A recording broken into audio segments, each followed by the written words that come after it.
This conference will now be recorded. Good evening, all. I'd like to call the Village of Ephraim Board Meeting to order. It is Tuesday, April 14, 2026 at 7 p.m. And we have a quorum, We do. all here and attended. Number 3, changes in the agenda.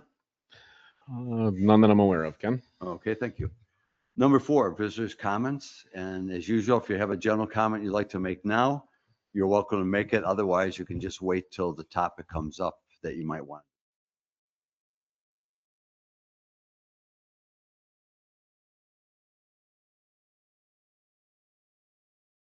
Thank you. We'll move on. Number 5, approval of previous minutes. Our last village board meeting was March 10, 2026. If I could have a motion. I move to approve the March 10th, 2026 regular board meeting minutes as presented. Thank you, Carly. A second.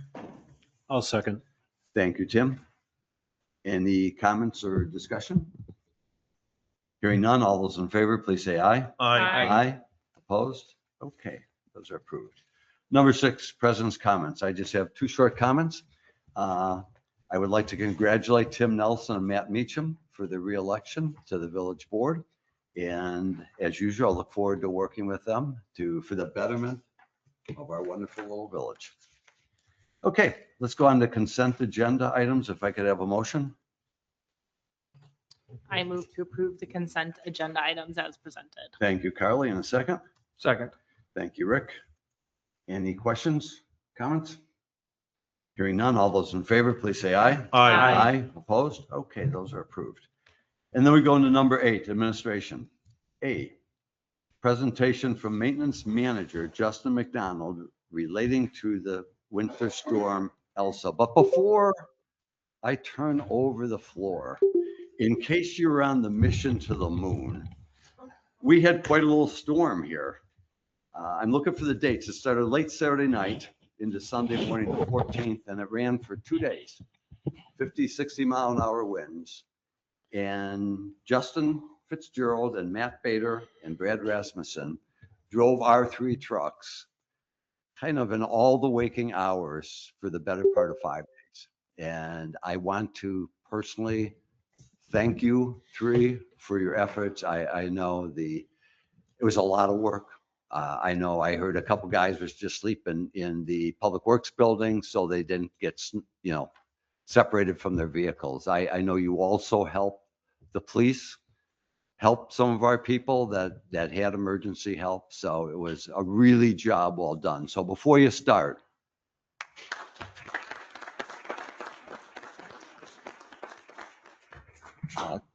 thought we'd get away without the round of applause. No, just kidding. no, you're Thank not you. going to get away without it. That's okay. Brent has some pictures. I'll get to the pictures after the fact. I'll kind of just brush through this and then I'll go with the pictures. So I will remind you that 8 years ago today, we actually dealt with Winter Storm Evelyn. So just a little tidbit that came up in my calendar today. So, but if it wasn't for Brad and Matt, which Matt couldn't be here, but Brad is sitting in the audience tonight. If it wasn't for those 2, we would have never been able to do this. Vacations kind of played a crucial role in this. For our end of it, spring break was right there for Gibraltar schools. So the other 2 guys that work under me were on spring break, had gone to spring break. This event actually did start Thursday night. We had 9 inches of snow Thursday night into Friday morning. So Brad and I were here bright-eyed at 4 or 4:30 Friday morning to clean up that first. And it evolved from there. Essentially, Saturday was a great calm before the storm. I probably was in and out of the shop 3 or 4 times that day, just getting everything ready. I'd leave, come back, think of stuff that needed to get done. But we had all the trucks fueled, all the vehicles ready to go, filled the gas cans for the generator, knowing we may need the generator power at some point at the village office. But then came Saturday night. It didn't start snowing till sometime after midnight. I had told the guys we'll start at 5 o'clock Sunday morning. which we did with 2 trucks and our skid steer. At that point,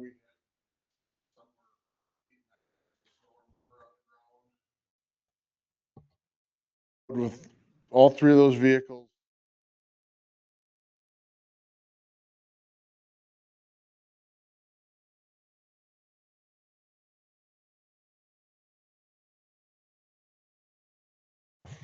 I'm just gonna keep pushing that on and off, so you know how that is.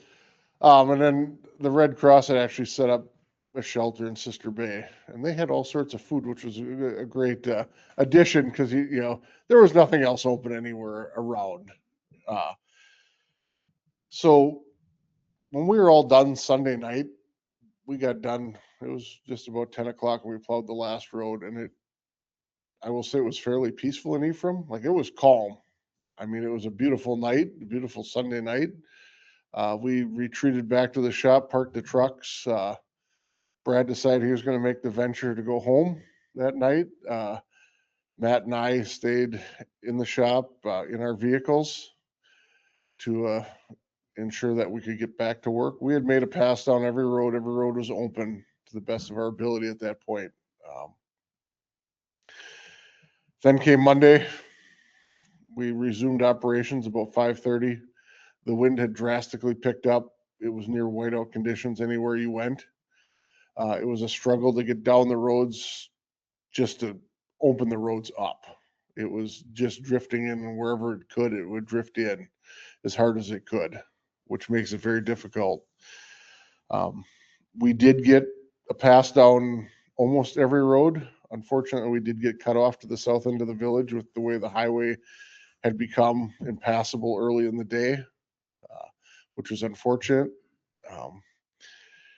I will say the storm didn't go without us getting stuck. We were stuck multiple times, both of us. So it was kind of a back and forth. We'd chase each other around a little bit, getting ourselves unstuck. But teamwork works out very well. During that day with the wind, we started to have some power outages, not many, which was very lucky. We did end up going on generator power at the village office about 10 o'clock Monday morning. And that lasted until about 11 o'clock Tuesday morning. With the amount of snow we had and the winds and everything, we made the decision, as Brent was sitting in Florida and I talked to him multiple times, said, I don't think the girls can come to the office. For one, it's not plowed. We have so much snow in the yard, we can't move it all. At that point, the priority was to at least keep the fire station open, the roads open. So we closed the office for Monday and Tuesday, which is basically unheard of in the village operations.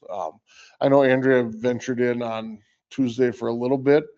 Kim was on the internet trying to get some emails out to people just saying, hey, stay off the roads. Don't go anywhere. That's the best thing. During Monday, we did assist the highway department multiple times trying to get some of their stuff unstuck. We assisted the sheriff's office a couple times. They had a vehicle stuck down on the south end of Ephraim, which took the efforts of the highway shop and all 3 of us to go down and get the sheriff's deputy out. At one point, we were driving down the highway to a whiteout condition. I said to Brad, I said, yeah, we can't go on. We need to get on the back roads and get back on Larson Lane and work our way in. End up getting the sheriff's deputy out with somebody walking next to the truck. The visibility was absolutely zero. Nothing. You couldn't see your hand in front of your face. The county showed up with a loader and it just appeared and then disappeared. That's how bad it was blowing downtown. As we got through Tuesday or Monday, we had at least a lane open down every road, and we attempted to start widening the roads out the best we could. We quit about 9:30 Monday night. Again, Brad retreated home. Matt and I spent another night in the shop just to make sure, we knew there were some roads that weren't, we couldn't get down. So I'm like, we'll just stay in the shop for another night and we'll figure it out. No worries.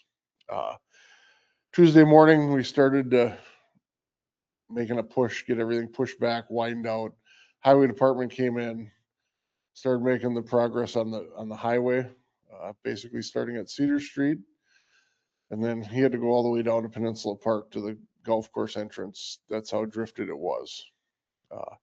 They didn't finish that until late Wednesday afternoon, when we got everything pretty well opened up. Then by Wednesday, everything was passable to one lane, and we had to get some other roads open and everything. We did have Eric Pyle come in. He was only here for about 6 hours just to help us. There's a couple roads we couldn't get down with the trucks, just the way the wind had blown the snow in and really welded it in. But you bring a 1980 Oshkosh 6-wheel drive with a couple tons of concrete on the back, it's usually unstoppable. He went right through it without a problem. Helped us out immensely.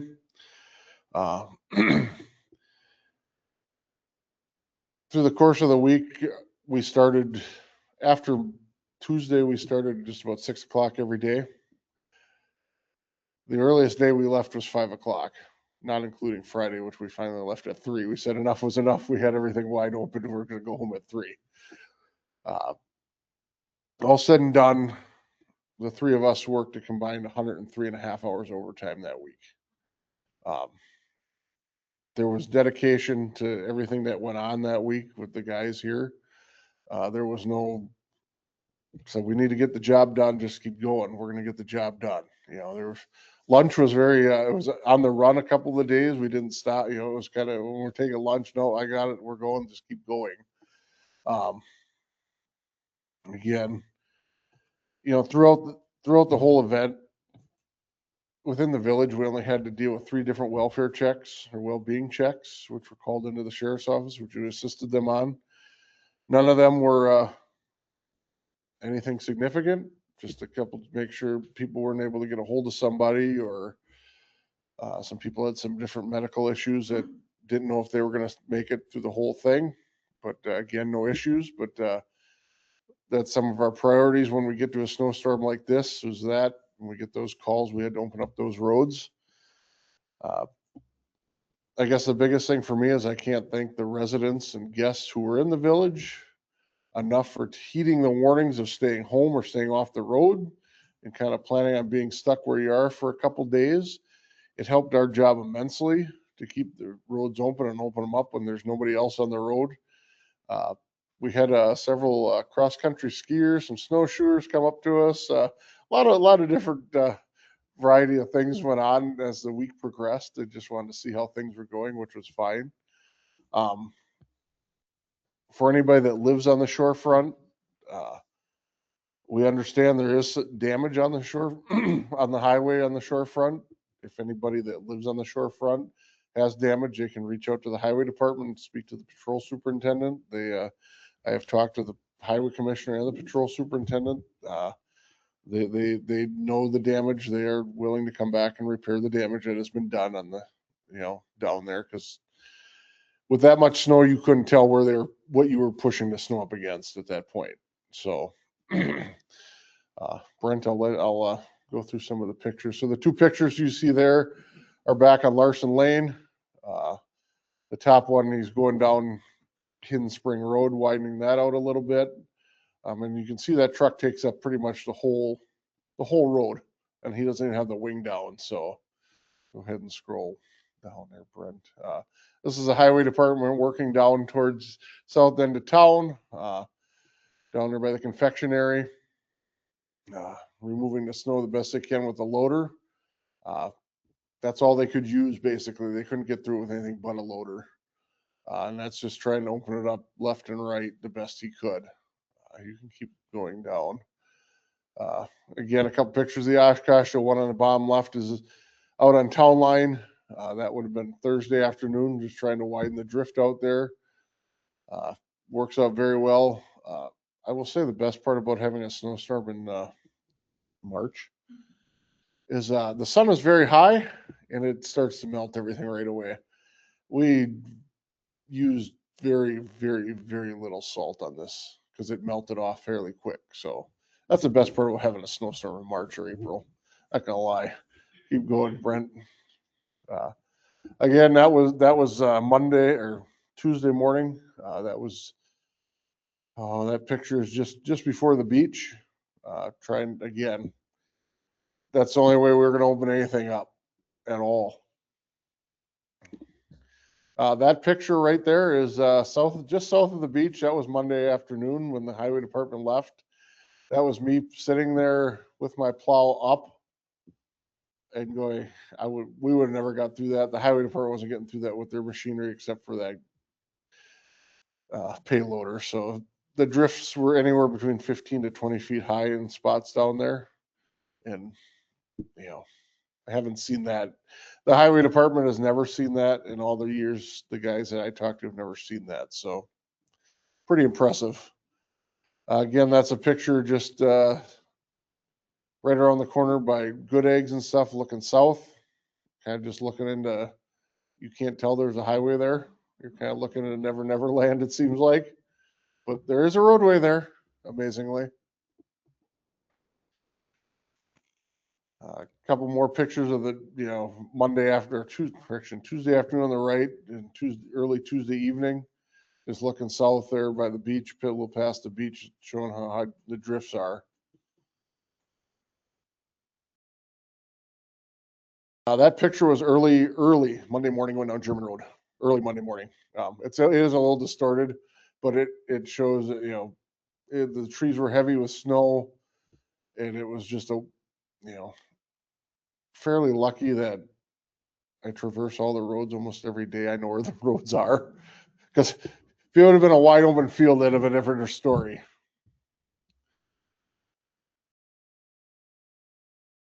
The one on the left is down there by the confectionery. Just shows you how high the snow is up the street light. And the one to the right was we were attempting to go down. That is at the beach. We were attempting to go down to rescue the sheriff's deputy. That is what Brad was right behind me, and I said, there's a drift in front of us that we're not going to go through. We need to turn around. And it probably took us 20 or 25 minutes to get turned around. That's how bad it was down there. This picture, if you have not seen this picture, this made national news all over the place. We did not make the hole there. The highway department did with a grader early that morning, but it made for a great photo opportunity for a lot of us. But that made national news all over the place. I picked it up out of a weatherman in Florida and one off the West Coast. So it's out in the world. The couple pictures there, just early in the morning, I snapped a couple pictures of it showing how high the banks are, not being able to see over them. Again, just another picture of the bank on the other side. That is the beach. That is the beach. It's a little different story today. There's still snow in the parking lot, but that is how high the banks were in the beach or the drifts. So we've come a long way for a couple weeks. Here, the picture on the left is German Road. It was all three of us working on German Road. There was a drift there that only the skid steer could get through, and then Brad and I came through and widened the road out. The one on the right is a picture of I am actually stuck on Cedar Street, just down from the post office. Needed the skid steer to blow a path in to get me out, and Brad came in behind me. Go ahead and scroll down there, Brent. Again, that's showing how much snow we had. And I think the next picture that is where I'm stuck. That is level with the bottom of the window of the truck, of my door. So I think that's all the pictures I had, wasn't it, Brent? Oh, I had one more. I was stuck. I was just bored. I was stuck. I couldn't go anywhere.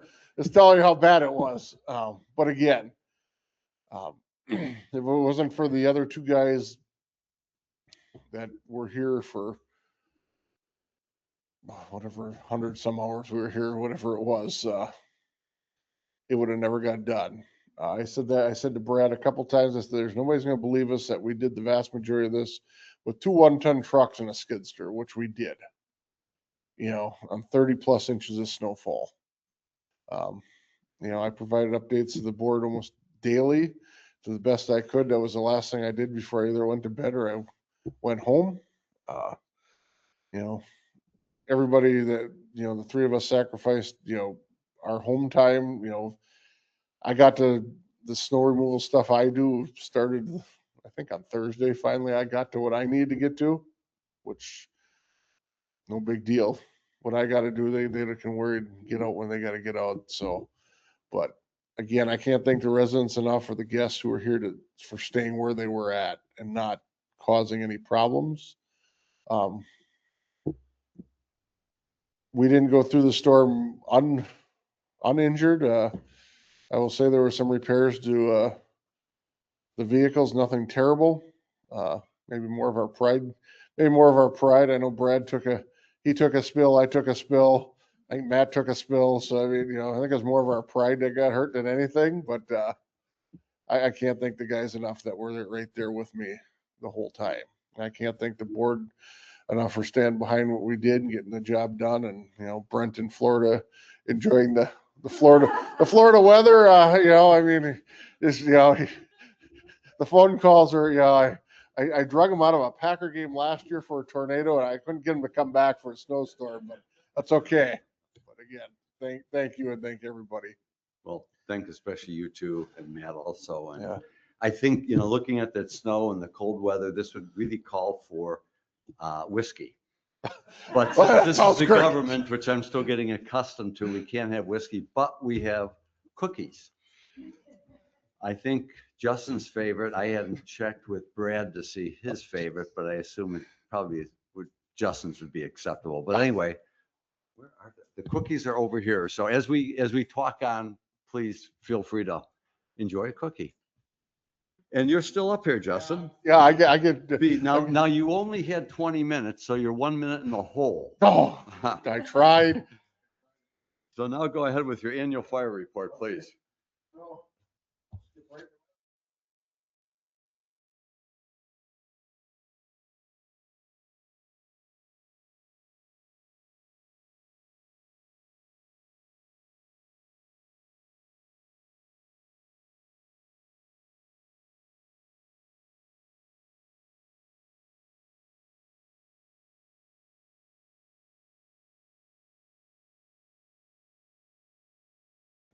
Is to protect life and property from our standard of care in the village and surrounding mutual aid districts, medical emergencies, fire emergencies.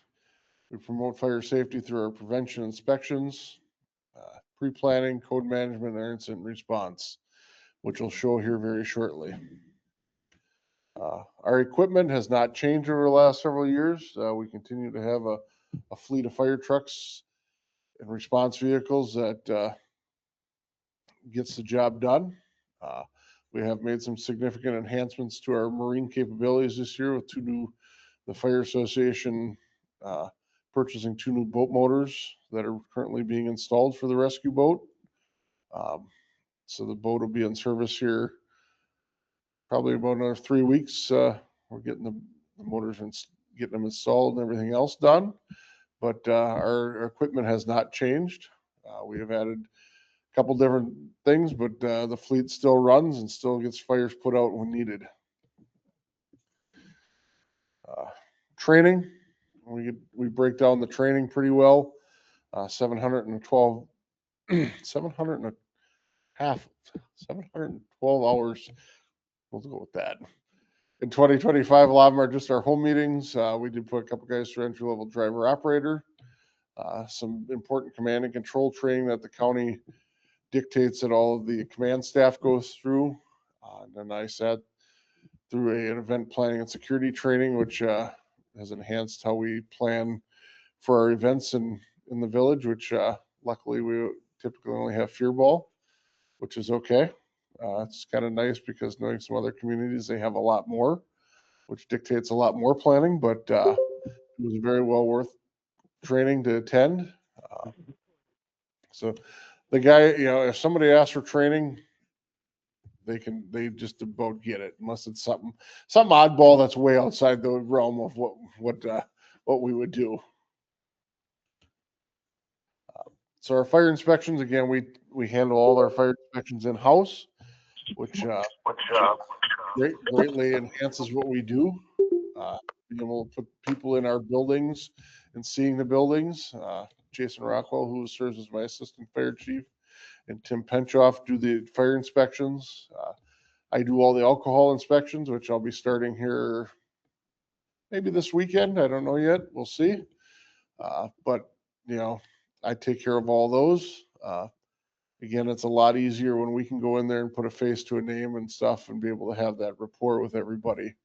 Over the course of 2025, we did spend 65 hours in our fire inspection program. It includes all our follow-up fire inspections that we do if there's a violation. I will say this village is very well conscious of if there's a violation, it's fixed pretty quick. Especially anybody that holds an alcohol license, because they know they can't get their license if they have violations. So our equipment maintenance, that covers just a whole realm of stuff that happens, our truck checks, station maintenance, hose testing, all that. So before every meeting, we do truck checks once a month. Excuse me. So we make sure everything works, everything functions. 104 hours to that last year, which, doesn't seem like a lot, but it, over 12 months, we go through 6 pieces of apparatus every month for some parts of the year to make sure everything works and functions as it should if we have to roll out the door. Blank page. Our truck and equipment maintenance, very fortunate that we have guys that are willing to work on stuff in-house. We replaced a lot of valves that otherwise we'd take out a service, take somewhere to get fixed, but we have a lot of guys that are very mechanically inclined that want to do the work, and it saves us a lot of money by doing it in-house. So we didn't have a lot to fix, but we had a little bit to fix with 15 hours. Our annual maintenance, that is just my time with our annual pump testing and DOT certifications that I go there and basically just oversee it and drive the trucks back and forth. Our hose testing, we currently contract out to FireCat, which does all the hose testing in Northern Door County. Again, in the past, when we did it, we would spend multiple nights doing it, and nobody likes hose testing. These guys come and test our hose in one day. 8 hours or 9 hours, they have all our hose tested, that's almost 8,000 feet of hose they test for us, so, which is great. Our ladder testing, we hire that out to UL. He comes once a year. Past President McCutcheon takes care of that for me. A lot of that is just driving the trucks there and unloading ladders and reloading when they're done. And if you ever want to see a fire ladder bend or a ladder bend, let me know. They're coming in the next 2 weeks. I can show you a ladder bend that you would never think should do that ever. Our fire prevention, we do spend 40 hours or a little bit around that to fire prevention. We just go in Gibraltar School again with all our Northern Door mutual aid partners. We teach the kids anywhere from kindergarten through 5th grade. They get taught 911.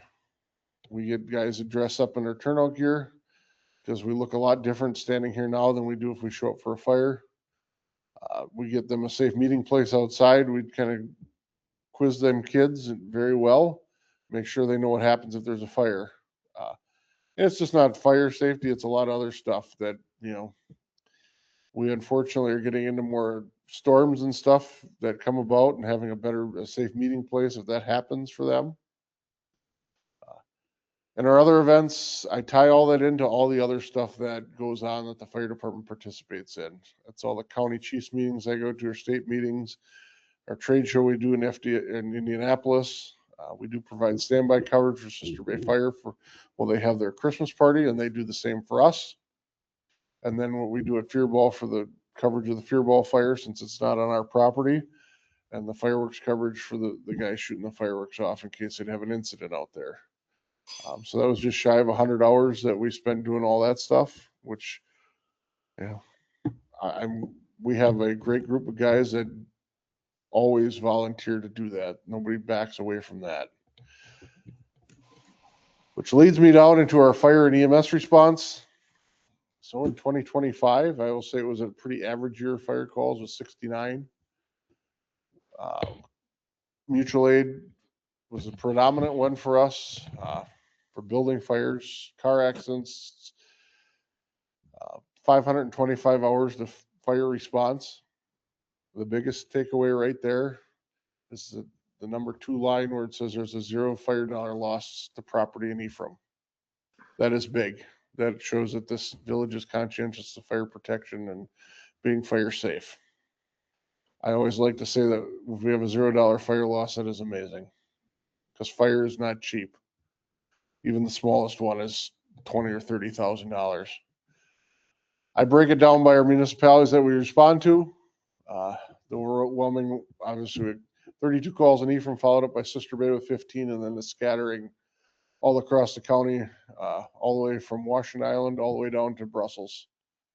We cover the county, and when they call for us, we go, and if I call for them, they come here.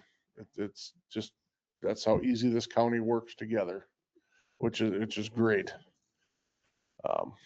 I further just break it down by our days of the week, being our busiest day was Sunday, which again, it just varies from year to year and day to day. Busiest month is August, which a lot of that stems from what, we had a tornado come through here, which is almost unheard of. That produced a lot of calls for us over that day and then several days after. And our busiest times were 11 in the morning, 2 in the afternoon, and 3 in the afternoon. No rhyme or reason, just the busiest time of the day. For the calls in Ephraim, false alarms, CO calls, and power line down made up the majority of our 32 calls within our district, which is about normal. We're a very safe community. We don't have a lot of car accidents, so we have our fair share, but not a lot. We seem to have a lot of power line down calls because we live in a lot of wooded areas, and WPS only trims back so far. So, and then I break it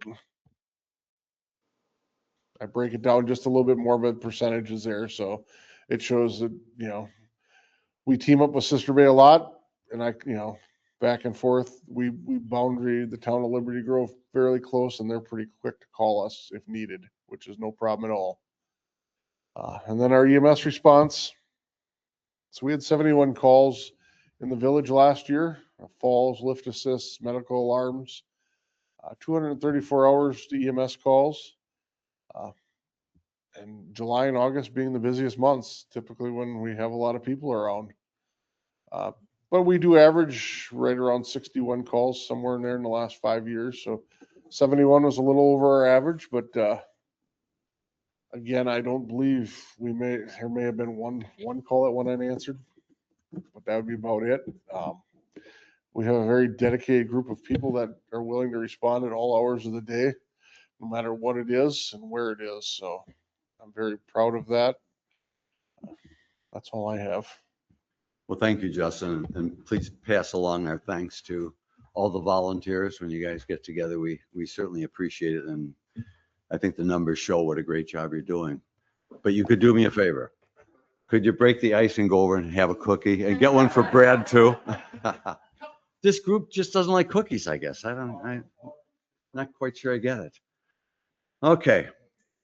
Let's go on to 8C, which is update regarding Door County Emergency Communications Tower Project Draft Intergovernmental Agreement and Easement. And either Brent or Carly want to give us an update on this?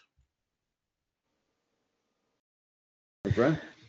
I'll kick it off. Okay. I guess, as you see from emails, the response to ours combined with our attorney's concerns relative to the easement and the maintenance operations agreements, we just received last night. I forwarded that to the group today.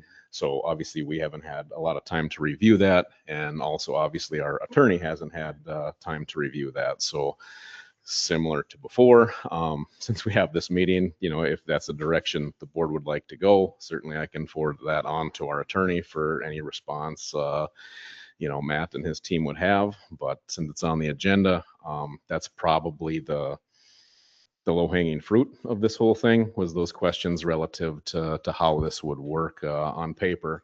Obviously, they have some updated site planning relative to the direction given previously to move it kind of the far southeast corner of our property out on German Road. So they certainly have a site plan relative to that.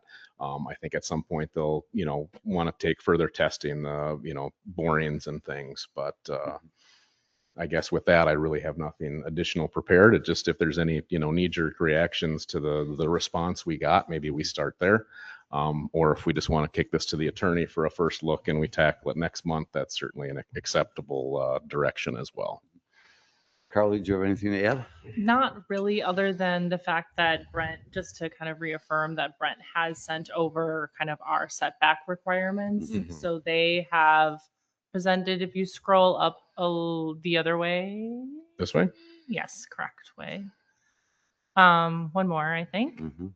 So this is essentially what we've asked for. They said that we did get an email just this afternoon that this isn't quite right with the updated setbacks, so it would look a little bit different. But this is, based on the conversations we've had, this is understanding that this is a location that the board was asking for, and that is, again, if I remember correctly, this would have to be kind of verified with someone kind of on the ground that this is what we're comfortable for, but the board has kind of given the blessing for that to be between, I think, Ken and Brent to make that decision.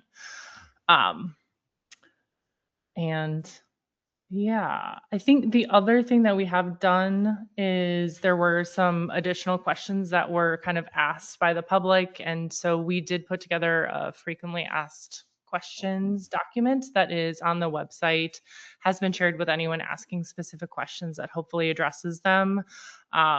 So if there are any additional questions that aren't addressed in that, please let us know. Okay. I think that's all I have. Thank you. I would say let's wait for our attorney to have a chance to look at their response and give us his response. And then at the next board meeting, we can review that contract with them. And then also, well, you and I can take a look now that the snow is gone at this exact location. Okay. D, discussion and consideration regarding Ephraim Business Council request for the Fairball Road closure.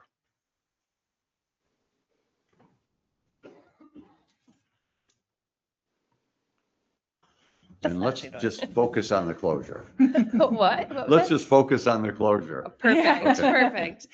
So we're here to request the road closure for Fairball this year on June 20th, Saturday, from 7:30 a.m. to 10:30 p.m. And this is the same road closure we've done for the past, since I've been doing it many years, and this will be my 9th Fairball. So the closure on the south end is at Moravia Street, the marina area, and then on the north is at Cedar. So and there'll be remote parking for people and buses that provide transportation from 8:30 to 10:30 p.m. as well. The south location for the remote parking is the airport. North location is the old Shopko parking lot. So we would just like to provide a safe environment for all of our attendees. We've been working with Jeb at Door County Emergencies. He's the Door County Emergency Manager. Thank you. Mhm. Thank you. Justin. Yep, and Justin, just to make sure all of our safety things are all in place. We had the same closure last year, like I said, no incidents. So things have just, it's really worked out well with us in the past in the festival, just to provide a really great environment for everyone that's there. Great, great. Any questions from the board? On the closures? It is the same as last year, exactly. Yeah. And I don't know if you have anything. Yep, signage is the same as last year. We work with warning lights out of Appleton. Justin, do you have any comments to make to that? Okay, it looks good then. The only thing I'll say for the record, like I think I've said this multiple times, it's really the approval to ask me to apply yes. for the closure. Okay. We're still at the mercy of the DOT. It's their road, and at any point in time, they could push back. But they've been good to work with all along the way. Fingers Okay. crossed. Thanks, Brent. So we're looking for a motion. Yeah. There is Yes, sir, John. Just a quick question. Who provided the signage for the marina? We put it out, I think, the day before, a couple days before. Were you do that or do we have to do it ourselves? We printed Yeah. those and we put them out. We put the yard sign out, I think 2 weeks at a time is what we agreed on last year, 2 years ago, and then we provided signage. So you'll put it out and you provide it? We'll handle it. Wonderful. I'm sorry, any other questions? Okay, hearing none. So we're looking for a motion to direct Brent to make the application to the state, the Highway Department 42. I move to request the village administrator to work with the DOT for Fearball Road closure as presented. Thank you. Second. Second. Any further discussion? Hearing none, all those in favor, please say aye. Aye. Opposed? Okay. Thank We Thank will you. not hold up Faribault, believe me. you. There we go. Okay. Thanks, Brent. E. In E, we have discussion and consideration regarding renewal of the Class B alcohol beverage retailer's license, and we can lump these two together since they're the same. We just have to put in the fire and health inspection. So Matt, you want to give me a motion on that? This one, just so the first one's, Uh-huh. at least according to my notes, it's just fire inspection for the first two. Okay, we can do that. I was just And trying the- to be safe. Oh. So yes, they've already, sure. they've already had health? Well, I think since for hotel and Ephraim, they don't have the same requirements. They're both hotels. Oh, okay. Then I That's- stand corrected. So it'd those just are be fire inspection. Is that true? Yeah. Okay. Okay. I will move to approve Hotel Ephraim LLC DBA Water Street Inn at 9944 Water Street. And I also move to approve Ephraim Motel Incorporated DBA Ephraim Motel 10407 Highway 42 pending a fire inspection For the Class B alcohol beverage. for the combination of the Class B and Class C alcohol This is beverage just B, I think. for B. Right, yeah. Okay. Do I have a second? I'll second. Any further discussion? Hearing none. All those in favor, please say aye. Aye. Aye, opposed? Okay, those two are approved. And then in F, we've got 6 that are all for Class B and Class C. Who wants to give that one a shot? Do we need all of that information? I'm happy to say it. but- I think we have to read the 6 of them. yeah. Okay. I think we have to read them all in the minutes. I move to approve Anatolia Cuisine LLC at 9922 Water Street, Unit 7. Prince of Pierogi LLC at 9922 Water Street, Unit 6. Sunset Harbor Grill LLC at 10018 Water Street. Burin Enterprises LLC at 3056 and 3058 Church Street. Larry George Kraus at 10040 Water Street, and SIP JF LLC 10326 Water Street for the combination of Class B and Class C alcohol beverage retailers pending fire and health inspection. Second. Okay. Any discussion? Hearing none. All those in favor, please say aye. Aye. Aye. Okay. They are approved. G, discussion and consideration regarding resolution 01-2026, the 2025 budget amendment. Brent. As I'm scrolling here. So this is something Andrea provides to us each year in and around the time of the audit, which will be next month. It's really the closing out of the books to, I guess I'll say, move money around for the uses of room tax, Pratt, capital reserve money. That's obviously funds that are set aside for specific purposes, but aren't necessarily budgeted for use within a given year. So this is something we do every year. And there it is on the screen. If you Yep. scroll it up a little or down a little more so we can see that spreadsheet. Yeah. That shows you the allocations that are being made, basically where we agreed to spend things like room tax and Pratt tax. Any questions? Then I take a motion to approve that resolution. I move we approve Resolution 01-2026, the 2025 budget amendment. Thank you. And a second? I'll second it. Thank you, Rick. Any further discussion? Hearing none, all those in favor, please say aye. Aye. Aye, opposed? Okay, that is approved. H, update regarding North Path project. The plan right now is to start construction on the 21st of this month. Jake has been in there and he's cut down all the stumps. He still has to grind them and then we'll be ready for the construction. So I believe that's the date we've got right now. That is the date. They're aware of the weather and the snow. It didn't help anything, but fortunately we've got a melt. It'll be a land disturbing activity anyway. So hopefully everything is drained and isn't too much of a muddy mess for them. I'll be making more contact as the end of the week approaches here. But as of now, I haven't heard anything contrary to schedule. And again, just to repeat what's been said in the past, the anticipated completion date, fingers crossed, would be to have all this work done before Memorial Weekend. Yeah, I'm amazed after driving up there after the snow and thinking this is going to delay the whole start and how fast that snow disappeared. It was really fortunate. So looks like we're on track. Any questions, comments? The only thing I'll say, being it's a relatively, small project, relatively small area with minimal, individuals that are impacted. As we get boots on the ground and I can start meeting with people, I'll be communicating, Scott, with people like yourself and the others, just to keep them up to speed as far as where the project's going to start, anticipated timing for when disruption will be occurring, access for driveways, when all that work that's really going to be impacting the individuals is anticipated to occur. I'll be communicating all that with everybody individually. But I certainly appreciate all the landowners that were willing to sell us easements on their property so we could build this path. Okay, I, update regarding Moravia Point landscaping project. Brent, you want to give us an update? Yeah, it'll be fairly brief. This is one, like a few, that the storm did not help us out any. As Justin pointed out several times, I was in Florida, but there was work occurring. Kim had done some reaching out to some of the seed companies we had been advised to reach out to relative to not only the purchase of seeds, but also possible contractors that could work.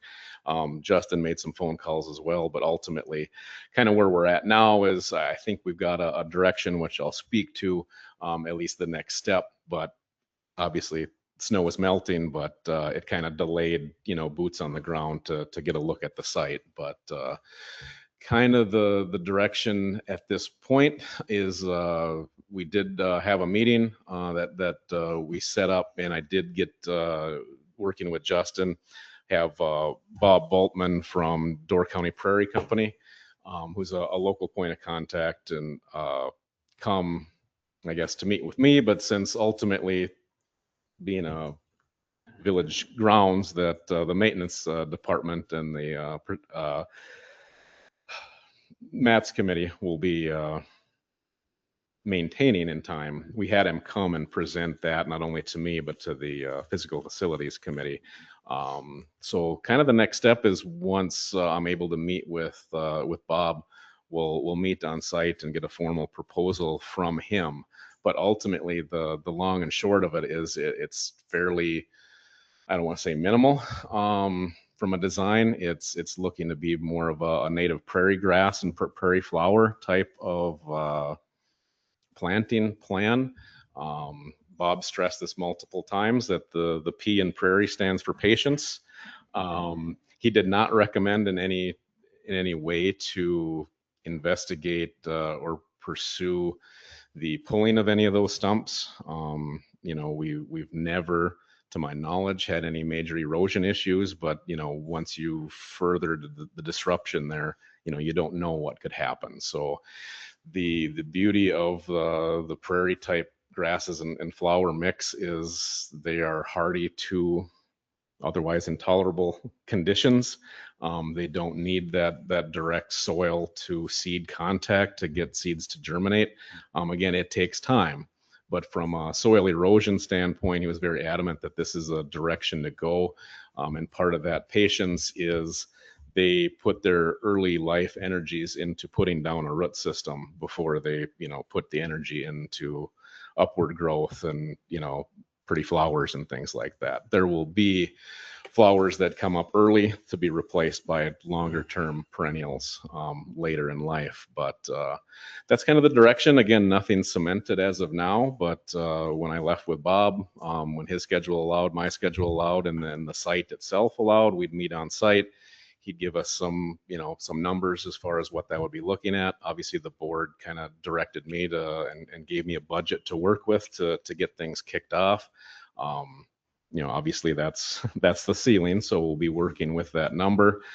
In the areas where the stumps are, there he did recommend, I think it was oats, something to green those areas up in the short term. That wouldn't be a long-term solution, but something to green things up initially.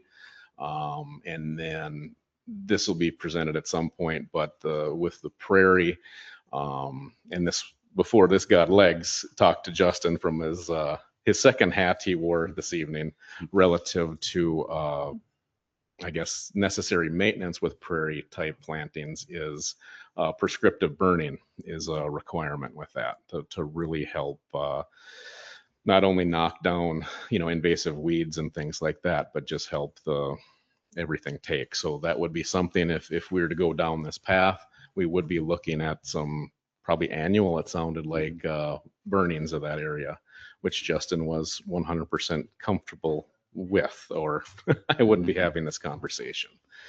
So more to come, but that's, I guess, the direction now. And for what it's worth, being I did want the opinions from those that were able at PFU to get their ear. They did give some recommendation, at least for me, to continue that investigation with Bob. So they liked what they heard. Good. Questions from the board for Brent on this? Yeah, what happened to the plan that the board approved like 4 or 5 months or 6 months ago, maybe longer?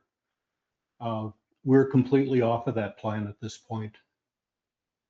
I can't remember the name of the gentleman that put that plan forward. We're not doing work with him, a landscaper. Oh, Feldman? Feldman, thank you. That was a while ago. Yeah, that's, the board actually. The village, I thought that was. No, the Feldman, No, Feldman. that was the- Feldman work on the point? Yeah. Yes. Yeah. Yeah, that's the plan that the board approved months ago. And we're completely off of that at this point. Right, we approved a new plan last month. Was that a whole plan? Yeah. Okay, I didn't remember any prairie grass. I know that we planned on, you were gonna talk to somebody. So you talked with this Bob Altman. Mhm. And I mean, he just gave us information. Yeah. Brent was there when we just said that we liked the plan. Right. And that plan doesn't include any trees or bushes, correct? Not initially, but Brent can confirm this. He said that there was no issue in adding stuff afterwards, once the prairie grass came up. Okay. Yeah, Why don't we add it with the prairie grass? Because he was an expert and he said that he didn't recommend doing it at first. Okay, I'd like to hear why, as part of, I'm assuming we're gonna have more information on this in a month. Yeah, Brent said he was gonna meet with him again. I would like to hear why we shouldn't do more. Well, I think what we decided last month is let's take these initial steps. Let's do what we need to do to cut the stumps or whatever. And any type of dirt we have to add, and then get something green going out there without Yeah. green in the way of grasses and wildflowers, not necessarily shrubs and trees and so forth at this point. Okay, I think if we look back on the record, the motion was to leave trees out of the plan, Right. but not brush, not bushes. And now we're down to no trees, no bushes. And I'd like to hear what would be the recommended sequence of adding bushes and trees. This is the motion. here. Services contractor perform following stump, clear and provide site for planting, spread grass, wildflower seeds. Oh.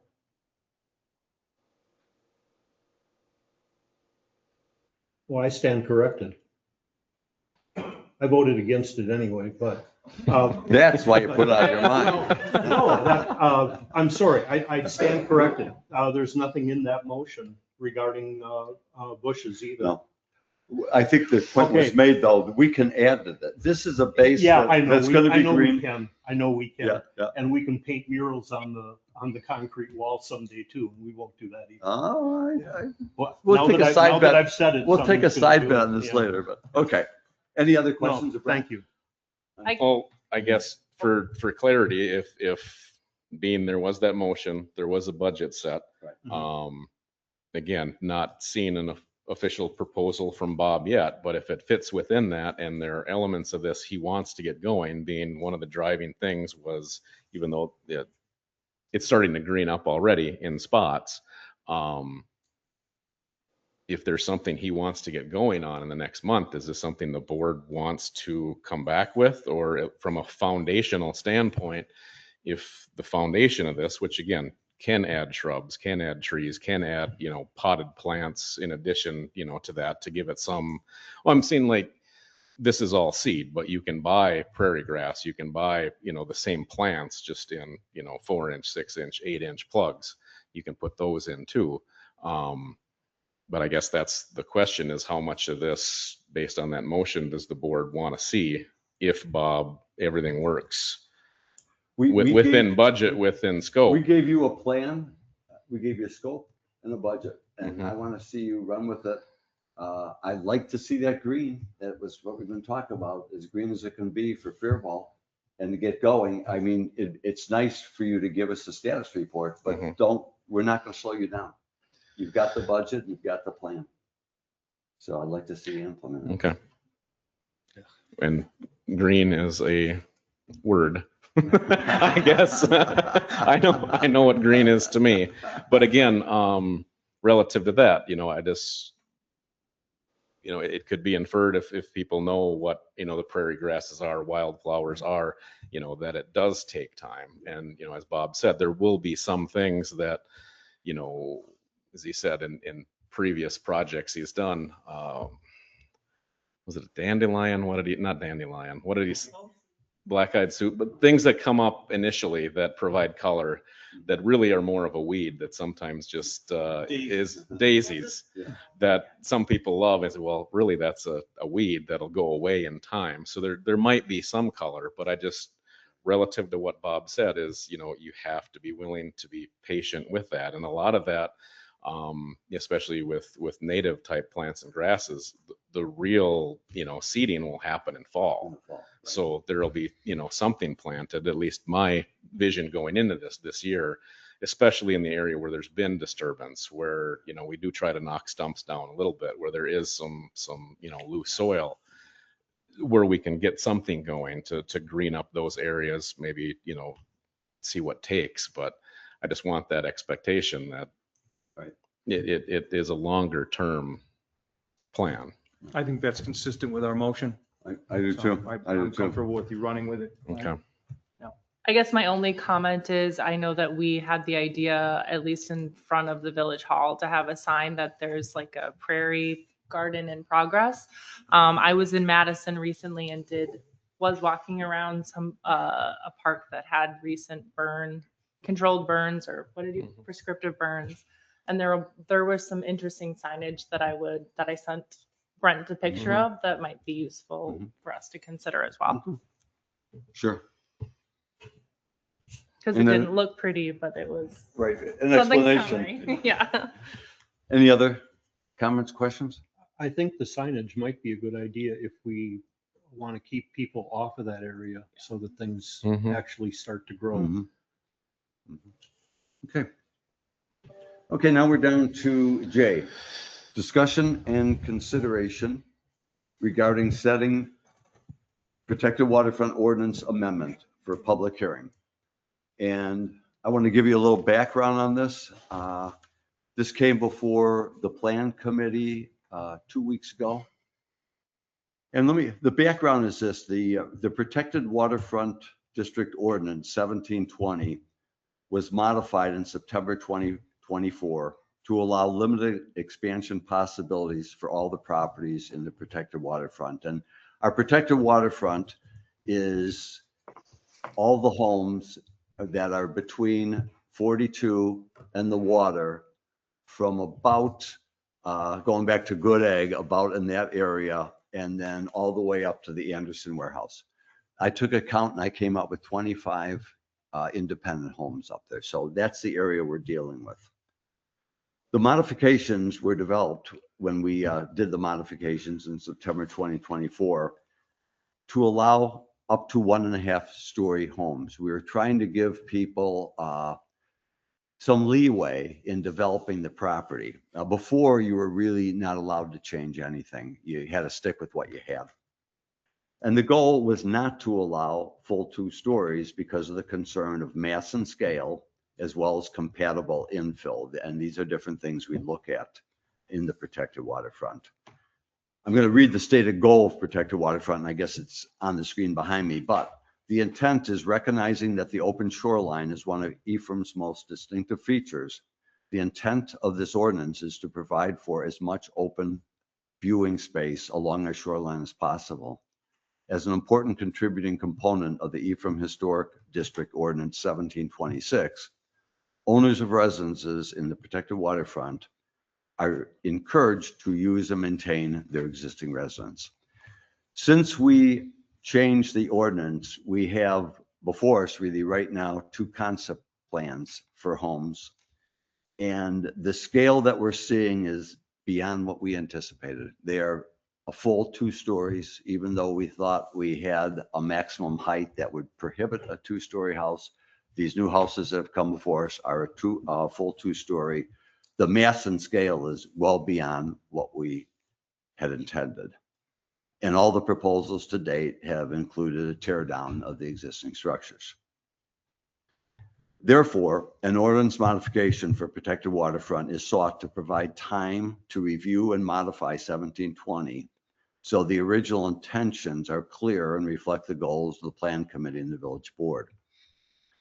This would be accomplished if we approve it under a modification to 1720 as attached. And this would allow time for the Plan Committee to revise 1720 along with the review and then approval process of the Plan Committee and Village Board. This process would require a Class 2 legal notice under Wisconsin Chapter 985. That means the Village Board would set the modified language tonight if we desire for a public hearing that would happen a month from now. In between that, there'd be 2 public notices printed in the paper, 1 week apart, the second one a week before the next board meeting. We would then hold a separate public hearing on this to get all the input from people, and then close the public hearing, open the regular village board meeting, and we would have a discussion and then decide whether or not to implement the changes. So what we're looking at, I'm sorry, not implement the changes, whether or not we would implement the changes to the ordinance. Once we do that, then it'd be up to the Plan Committee with time is of the essence attitude to get this thing revised. I can speak as the chairman of the Plan Committee. We've been having noon sessions every Plan Committee Tuesday for 10 years now. And I always feel like we're reacting. And I think we've all agreed, and I know some of the Plan Committee, most of them are here online, and also HPC, I invited them to come. We just feel the protected waterfront is so critical to this village that we just want a bit of a timeout, which should mean not having to consider any proposals for protected waterfront for a length of time while we have the time to review it, try to get it as right as possible, and then bring it back to the board for revisions. On March 31st, the Plan Committee made the following motion. McLean moved, held seconded to recommend to the village board building permit moratorium of 6 months in the protected waterfront district. All ayes, motion carried. Now, we don't want to use the word moratorium. That implies other actions by state legislation. So what we would rather do is, as being recommended here, and I guess I can scroll over to it now to jump into it. On section 1723B, we'd repeal that section. We'll scroll down to in a minute. And then section 1725. So if you'd scroll up to that, what that would mean under 3B1, we'd eliminate that. And what that allows for is additions, modifications to a replacement of existing residents. 2 would still be in place. A resident destroyed by a natural disaster or fire in the district may be replaced using the former dimensions. This would also allow maintenance types things. A lot of the fences down there got ruined in the snowstorm. People could replace the fence. They could replace windows. They could paint and do things like that. But they wouldn't be able to come before us, at least while this ordinance was being changed until it's revised, for additions or modifications. And then section 5 is additions, modifications to a replacement of existing residents in the protected waterfront. This is the review process, A and B, and that would be also struck from the ordinance.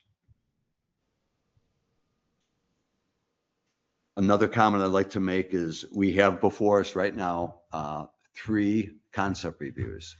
Concept reviews have no vested interest. So somebody couldn't say, hey, I've already started the process. You can't make me stop now.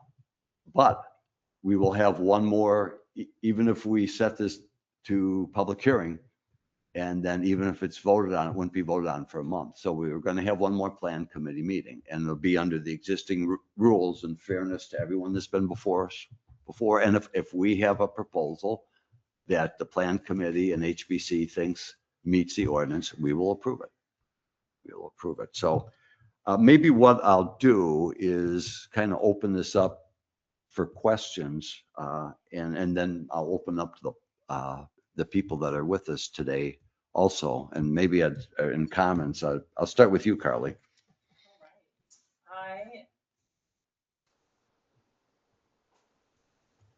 One of my questions you kind of reconfirmed for me, which is that nothing that has come before the committee so far is at a place where that would be putting us into a sticky situation if we put this kind of repeal into motion. No. My other question, and I was trying to scroll back and forth, but I think there is a bit of, so we're saying we're repealing 17.2, but in 5.3 of it that also references 17.24. Is there a problem to have kind of self-referential, does that mean it impacts the repealing of, or do we have, do you see what I'm saying? Like, No, I'm trying to follow now. so, okay. So if 17.2 is the ordinance. we're saying, okay, so if I'm looking at the proposed 17.2 3B and 17.25. It'd just be 3B1. Okay. Right. Just, And then and all of 5. 5. So for example, okay, so this is what I mean. In 3 here, we have 17.24 that's referenced. How is that impacted by this kind of All projects are subject to applicable dimensional standards of 17.2. Those are just our building standards. Okay, so it doesn't, those would still be in place, just not. Oh, yeah, they just wouldn't be referenced here. This would have no impact on 17.24. Just making sure that that's a thing. Okay.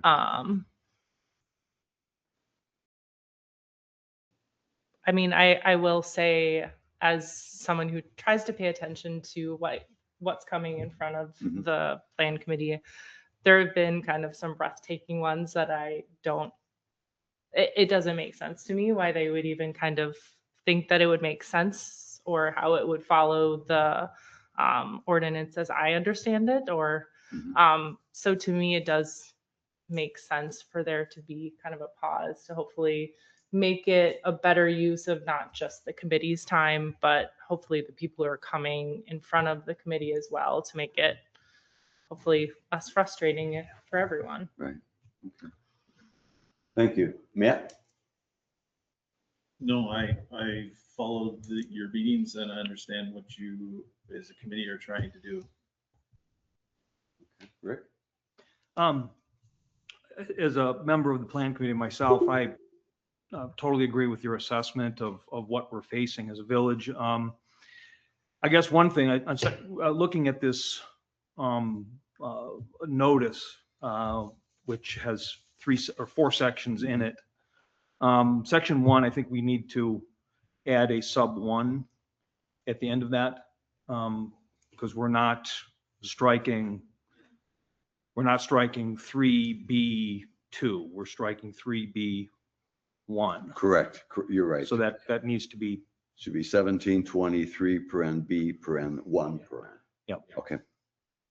I think that I would be more comfortable with this. And I know we're not supposed to use the word moratorium, but I do think that we should, at the very least, discuss and maybe vote on possibly a time frame here. Okay. And the one thing that I want us to avoid is to have people lose, I don't even know if this is a thing, but to go into a second construction season where someone has a project in mind, where all of a sudden, we don't have an end date on this, or at least a very strong commitment as a board and as a plan committee to come up with the new language. It's going to be, I'm confident that we can do it. Speaking mostly as to myself, if I have a deadline and some time pressure, I tend to work better. And so that's just speaking for myself. I'd like to have us have some sort of sunset provision, end date, some sort of commitment, a time frame where we can give confidence to, developers, property owners that we're going to work very hard on this and that this is not a forever thing, because we're just striking part of the zoning code here. And so I would like to have us discuss a time frame whereby this ends, or what our plan is in terms of how long this is going to take. But I think it needs to be stronger than that. So with that, I would support our plan here. Okay. Tim? Yeah, my only comment, I agree with Rick. That's giving people a time frame to work around is going to be good for everybody. But just a comment, regardless of how the ordinance reappears, people are going to come back with concepts that are outside of the language of the ordinance, and you're going to have to say no. That's just an observation. It's going to happen. I think this is, if you're motivated, this is a good idea. Go for it, but understand it's not going to stop people from asking for more than what the ordinance allows. In fairness to both parties, the owners, developers, and the plan committee members, some of our language needs better definition. Okay. And I think with better definition, we're going to get more appropriate proposals. But I will just say, when things are a little bit open and somebody's designing a house, they're going to design it to what they think the limit is. That's right. And then we have to, so I think it'll help both parties be more efficient here. I obviously am for it. As the chair, and now I see some plan committee members out here, I would be willing to say, if we had 3 months, the plan committee, we meet for at least an hour, but we don't quit until we get our job done. And I would be willing, and I think most of the plan committee members, and I'm looking at them right now, I had to go up and down. I'd be willing to meet twice a month. And if we can't knock this out in 6 meetings, then we don't know what we're doing. So I'd be willing to commit to a 3 month. And then of course we have to get it to the village board. So that's a process. We'd have to bring it back to us. And then we might say, tweak this, tweak that. So there could be an additional couple meetings. But as far as to getting something to the village board, and this wouldn't start till our May meeting if we approve this, I'd be willing to say 3 months later, we're going to have a proposal revised 1720 to the board, if that's acceptable to the board members. So I understand what you're trying to accomplish here, but then in the meantime, if you're going to meet twice a month, I mean, are you guys going to discuss or try to make that the new 17.26, that it's more clear so that when somebody looks at it, it's very definite? I hope so, Matt. I mean, right now we have something called footprint, and it can be interpreted in different ways. The living space versus a garage versus a shed. We have to define that better. I mean, those are the soft points we've seen that people kind of approach and question and, attempt obviously to use as much as possible. So I hope our definitions are a lot clearer.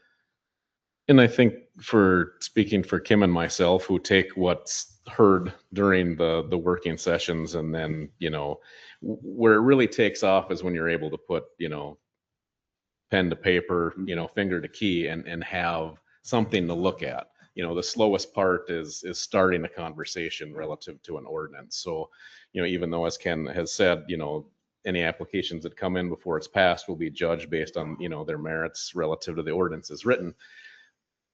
Those have brought up some concerns relative to the ordinance. So I think from a foundational standpoint, at least speaking for myself, kind of see what some of those concerns are, where some of those shortcomings from a definition standpoint are. So whether we hit the ground running with, a couple of, items to look at or language to consider, time will tell. But I think, again, the time from first discussion to when we're looking at some possible draft language will be much shorter with this, because there's been something that has led to this. It's not starting from scratch.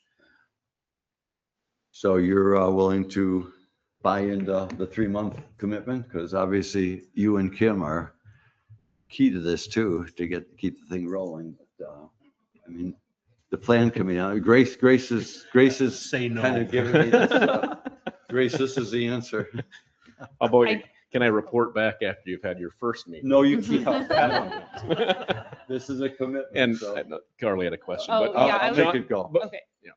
Just saying, John did have his hand Yes, and digitally Monique raised, just so did we don't Just lose one sight of that. second, John, I'll put you on, just one more comment. And I did see Monique has her hand up as Okay, well. But okay. one thought is, I know that when we were thinking about new village attorneys, Mhm. one of the things is they had talked about, or we've discussed with them, the option of having some of the ordinances, A, reviewed, or B, if they have any language available. Mhm. So if that's something that we've approached them about, I think that's a good idea if we Okay. haven't.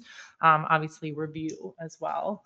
I think that's all I have for now. John, I'm going to start with you.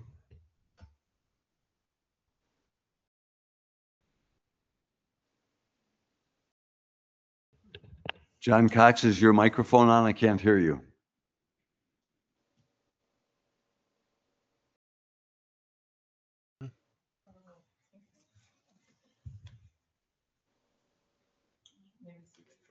Okay, Monique, let me try you. I see your microphone's off, so you're gonna have to turn it on. Hi, how's it going?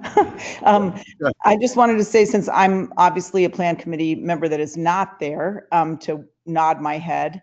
I think our intention in opening this up in the first place was to give the homeowners and property owners on the protected waterfront the chance to improve their homes and buildings in a way that was meant for modern times. And then once we did that, so I think we have some good things in place. But yes, I think it's the wording has somehow been confusing, but I think it's something that we could accomplish in 3 months' time. Thank you. let me just get to John to see if we can connect. John, we can't hear you. Oh, okay. Okay, Andy Bartelt. Please come on up and introduce yourself. Push the button. I'm Andy Bartelt, also on the Plan Committee. Obviously, for that reason, I speak in favor of the proposal. But first, a question. I appreciate Rick's comment about a time frame. I just like to point out that the motion of the Plan Committee did say a moratorium of 6 months. So we did foresee some sort of sunset to this. Right. And I think I speak in favor of moving that direction. My question is whether it was intentionally left off, because the minute you set a time limit, you're going to create some other issues. But I must say, from the perspective of somebody who was proposing a remodel or rebuild, right now, these sections are just eliminated. Right. That's pretty stark. Right. So my question is whether that was intentional, and was there some reason for trying to avoid setting a time limit here? Maybe, I don't know what the attorney said or whatever, but I'm just asking. Yeah, the attorney doing it this way, he said there's no need to set a time limit. But in fairness, and the point that Rick's bringing up, we have 25 homeowners there that might want to do something. And you're right, we're shutting them out now. Yeah, we're just saying. So you can't I do think anything forever. time should be of the essence here. Yeah.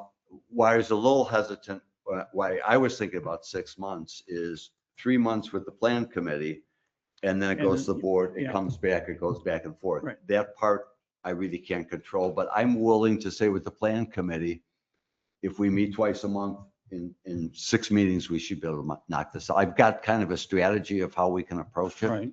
So we're not all just trying to create the ordinance in our head, but I think we can do it in 3 months. And then at least the public can hear, Right. we respect the fact that we're taking something away from these 25 people.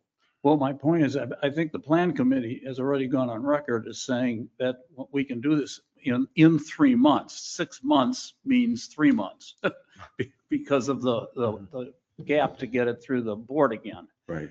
So I think we've gone on record as saying, yeah, we're committed to doing that. My question or my concern then, sort of in line with what Rick said, is how do you word this and get it into so that it's public and somebody coming with a proposal or thinking about a proposal knows, okay, I've got 6 months to come back. Okay. Well, one of the things that's good at point, tonight, we're just going to set this for public hearing. We're not approving it. You know what I'm saying? Right. So when we get the comments and everything in a month, Okay, all then right. we'd Well, maybe approve it. that's, yeah, so it's the next meeting when And you then come up maybe with at the that wording. point, I think we can add to this a time frame. I'm reluctant to add the time frame of when the board is going to approve it, just because I can't control that. But I can partially control what the plan committee does. So that's a commitment I would like to make, is a plan committee will get a revised ordinance done in 3 months to the board. And then the board's going to have to deal with it. Yes. Is that 3 months from the public hearing or 3 months from tonight? No, from the public hearing, because we can't really start it. It would be We three have nothing months yet. from when We you have vote nothing. on it. Yeah, so it Yeah. wouldn't really start, Okay. if the board Well, approved it, it would be implemented at the May meeting. So then at our meeting, I guess May, June, and July, we'd be back in August. That would be the goal. I don't know if you saw it, but John had a little word bubble there. He was having some technical difficulties. His question was in relation to, well, I did see it. Asking Ken to restate what type of permits this was addressing. So I think he brought up that comment at the plan committee meeting, because when the word moratorium was used, from a development standpoint, that could have meant everything from those fences, someone replacing windows, all that. So what this does is ultimately just remove that conditional use option, which is solely for additions, modifications or tear down and rebuilds. So that is the only thing that is impacted by this. If someone wants to do, a face print change, reside the building, change windows, change doors, fix a roof, anything that's not altering, the three-dimensional, what you'd call that, building. That all falls under maintenance. That's the normal process. It would come before HPC for design review if you're changing windows, changing doors, siding, all those things stay in place. Same for fences, land disturbance, all that remains in place. This just temporarily removes the option for the tear down, rebuilds, modifications, the major projects. And we are leaving in the number 2, residents destroyed by natural disaster or fires. Yep.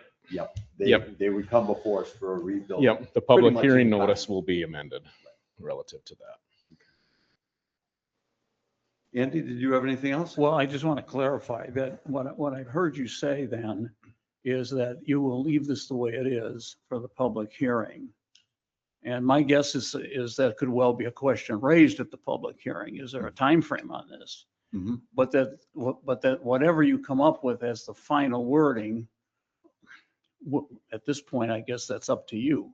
I would suggest it should have some statement of a time limit, and how you word that can be done at the time of actually passing the motion at the next meeting. Which I think we can approve by motion at the public hearing. I believe we can, because the public hearing is going to deal with this language. I think we could add on to that a schedule. Obviously there's back and forth with our attorney on here. I don't know if this is a good analogy or not, but in any time there is a nonconformity in a building or something like that, there's a repair replacement process. But if someone doesn't reach out for the proper permit, I want to replace my shed, I want to whatever it is, once the nonconformity goes away, it goes away. So to me, I think it might muddy the water because basically what we're doing is striking an ordinance, a piece of an ordinance in its entirety. So for that period of time, yes, there's a historical record of it existing, but for those 6 months, it does not exist.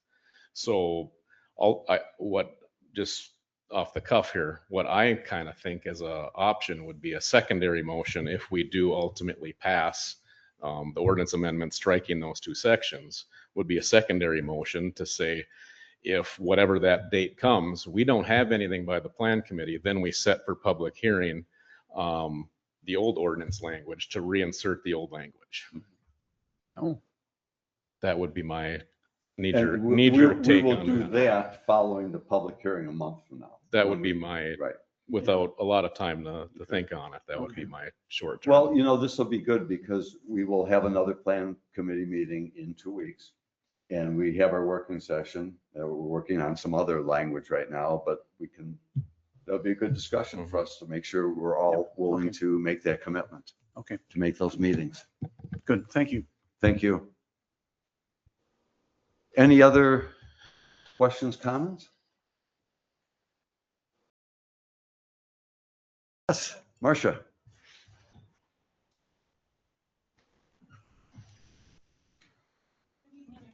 Oh, you got to push the button and there it is.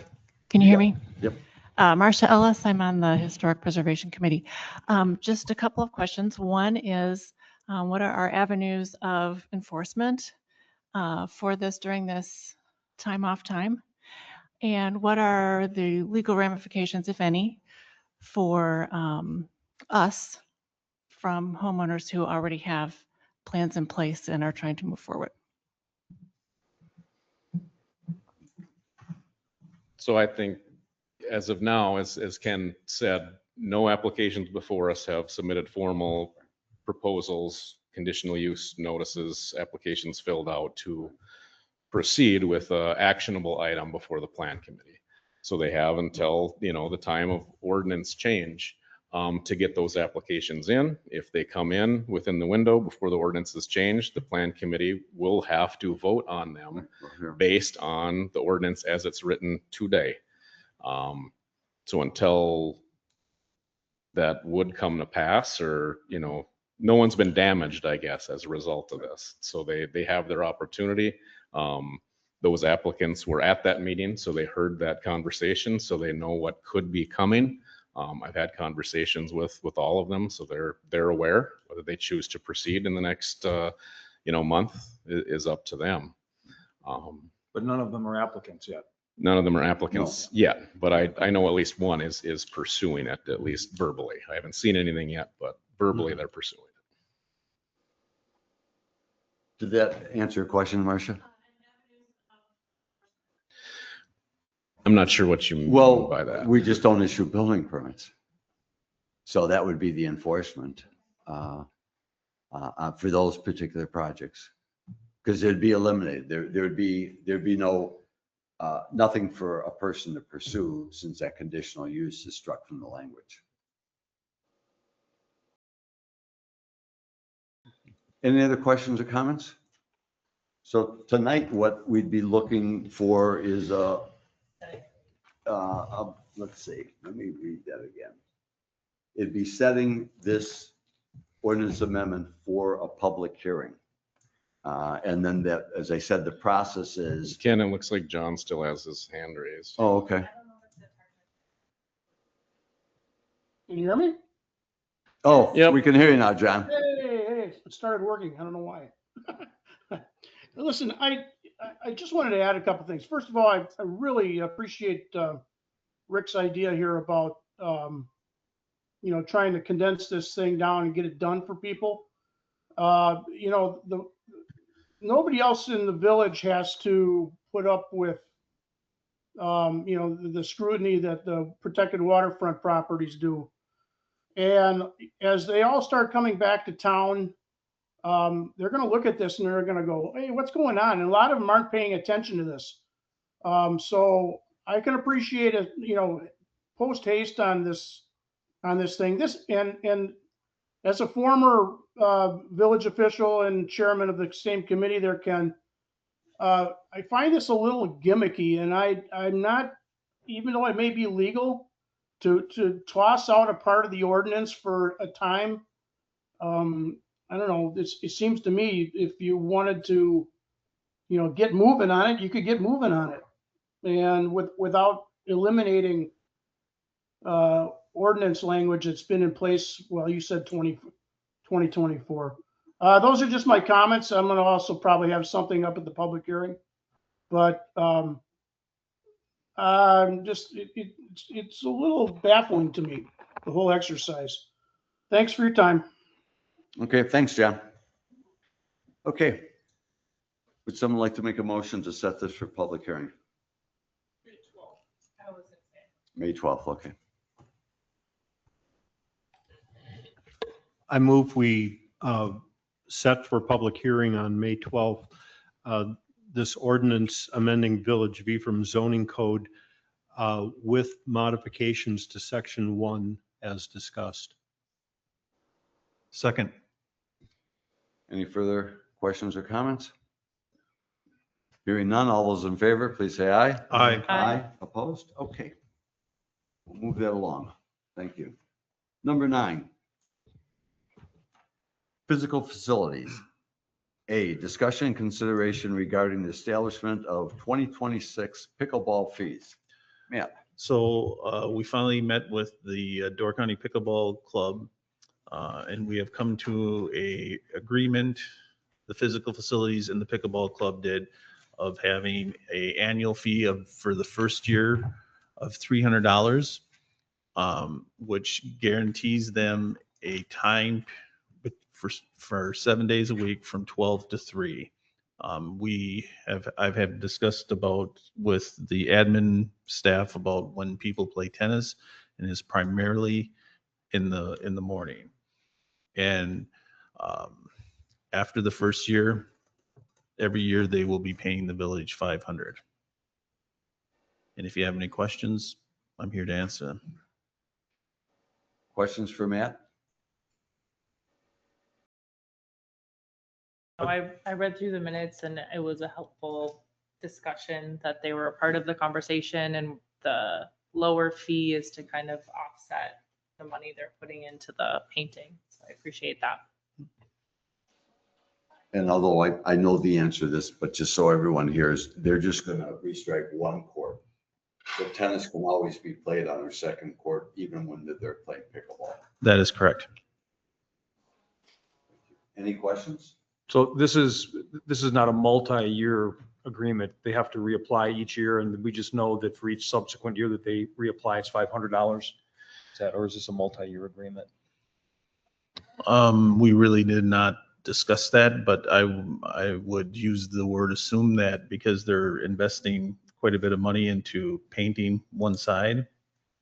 None of us agreed on anything, so we could visit it from year to year. Yeah, it's once it's in the fee schedule, that would be part of the process in November. So this will give us, at the office, a new number to insert for 2027, but it'd be subject to the same review process by the board annually. Any other questions of Matt? Okay, then, entertain a motion. I will move to approve the agreement between the Door County Pickleball Club and the Village of Ephraim for a fee of $300 for the first year and $500 after that for each subsequent year, with a reserve time 7 days a week from 12 p.m. to 3 p.m. Thank you, Matt. And a second? Second. Thank you, Rick. Any further questions? Hearing none, all those in favor? Aye. You say aye? Aye. Opposed? Okay. Abstain. Approved. Kim, abstain. Thanks. Okay. Then we go on to number 10, wastewater.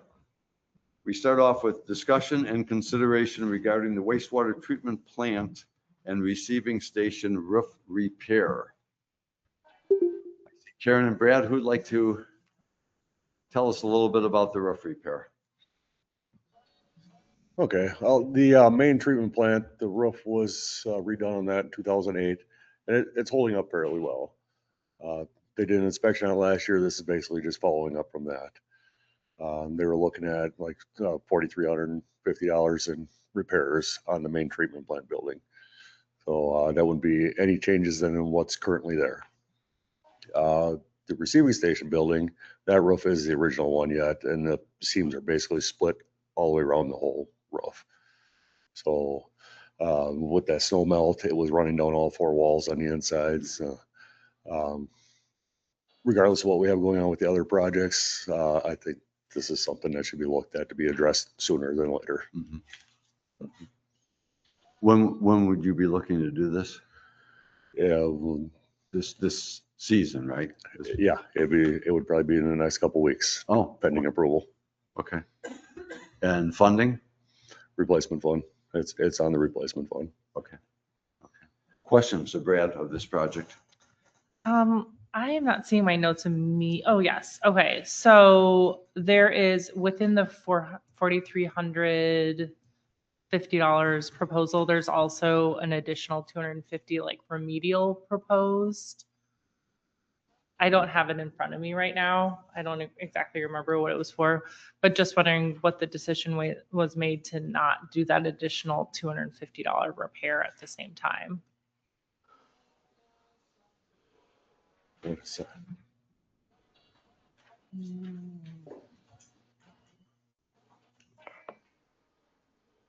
don't even know what that was. Ooh, I think it's maybe, let's see. This, I mean, I know it's tell them that we corner wanted anything. flashing, counter fish flashing, cock failure, yeah, those three different things. Okay. I mean, I personally feel like if they felt it should be addressed, then it should be addressed. Right. I mean, some is considered emergency, which was approved, and then the remedial is just an extra 250. So we could approve a budget then of that of $4,600 so that the remedial work can be done also. Did that apply to the other roof, or the other roof's a complete? No, redo? the So- other roof is totally separate from Okay, this one. Yeah. okay. Okay. So there wasn't a discussion, but I was just wondering why that extra 250 wasn't Okay. included. And it seems like it would be a good time to do it. Correct. Then, do you have any idea what the balance of the replacement fund is? Well, 600,000-700,000. Okay. Um, and then I think you kind of addressed this. So is this was not included in any of the kind of other proposal or other work that was going to be associated with the remodeling of the treatment plant? It definitely could have been, but depending on how that turns out, I think they should be addressed beforehand. Sure. It just is going to be not, I guess I remember we've talked about taking care of, even though we are delaying it, was this considered one of the things that needed to happen? It would be taken off the list. Okay. Yeah. All right. Those are my questions for now. Other questions? The only thing I'd add, and I think you're already trending this way, but if we're considering, I'd like these as two separate motions. Oh, for the two different projects? Okay. So the one for the plant itself then would be independent from the other. And that'd be 4,600 now rather than the 4,350. Okay. Would someone like to make a motion, maybe starting with the main plant?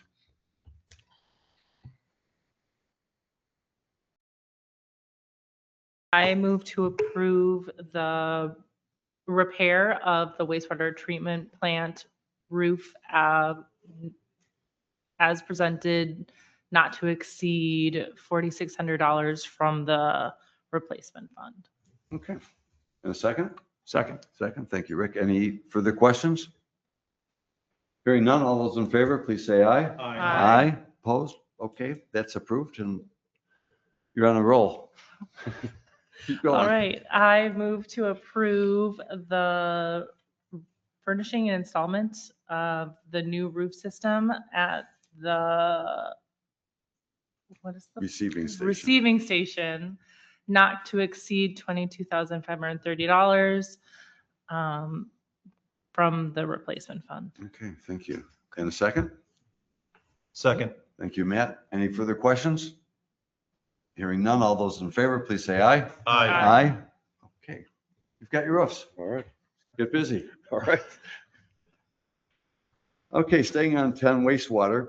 B, discussion and update regarding the wastewater treatment plant project. And maybe I'll kick this off, Brent. Okay.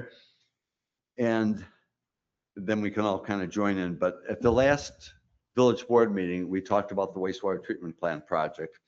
And we said we were going to basically take 3 courses of action. Number one, I was going to work with Brent and Amber, who's our auditor, to set up a spreadsheet to begin to look at options. And the options we talked about here, can we delay the project for 3 years?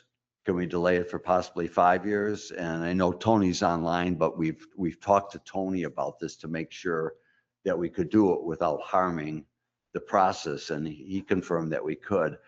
We wanted to look at different ways to start to build up a budget rather than this $11 million project and all of a sudden our rates go through the roof.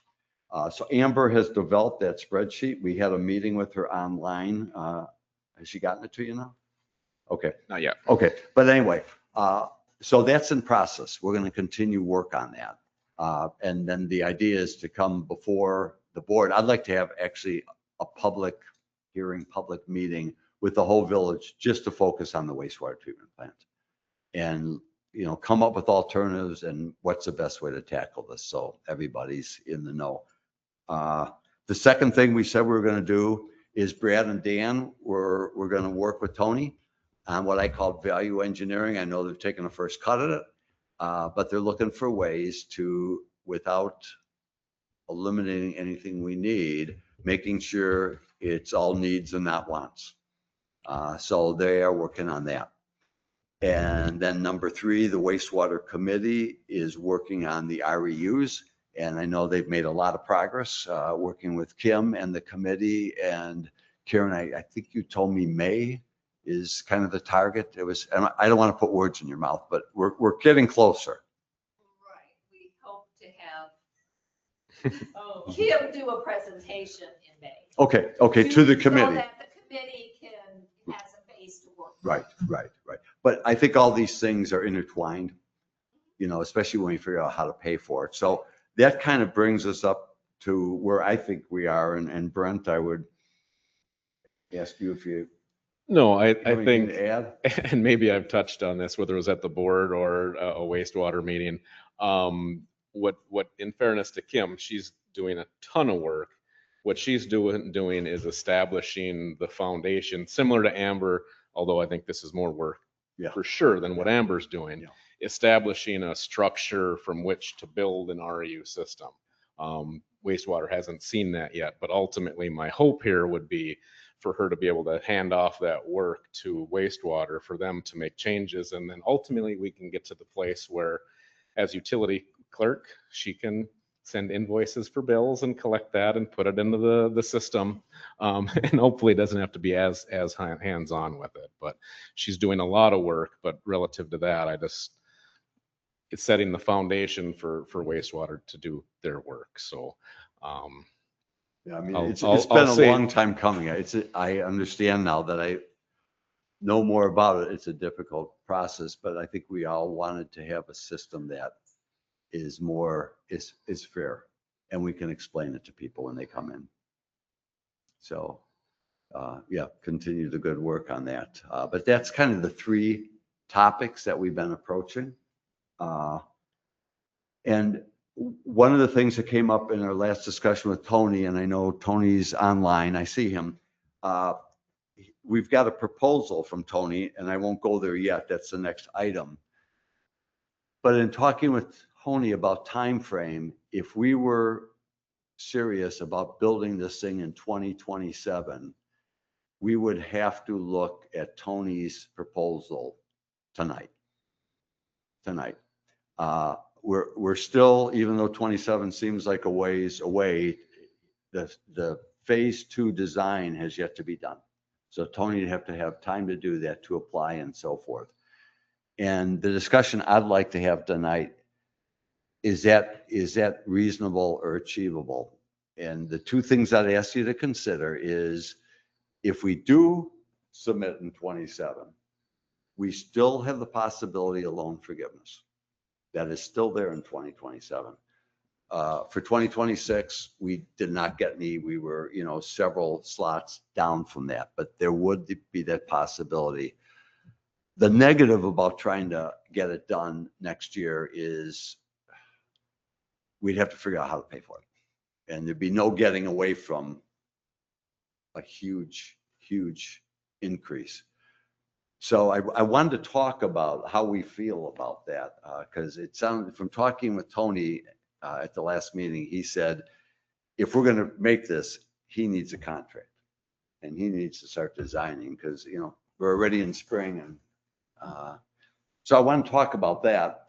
Is that something that we want to try to do still, to get this whole thing done in 27? It wouldn't mean it would all be built in 27. It'd have to be started in 27. So just to clarify, are we saying we would ask Tony to combine the phases and try and get the proposal for the entire project out to get the maximum amount of loan forgiveness? Correct. Okay. Correct. The way Tony had set up anyway, it was broken in two pieces so that we could potentially get the maximum forgiveness each year. Right. So there would not be double the forgiveness. It'd be whatever the forgiveness is. I think it applying to us, it could be $2 million about. But that's a discussion I'd like to have. Do we want to charge forward and get Tony going? He's got a contract in front of us, and that's the next item. And then try to figure out the rates, or do we want to decide that we can let Tony's contract lie a while until we figure out the best way to pay for this? So I guess, is there any consideration of keeping it in two phases, still trying to get the maximum forgiveness, and then kick it? You mean like reapplying for phase 1? Essentially, it may look totally different, a different phase Yeah. 1, but Tony, how about that, if you can hear us?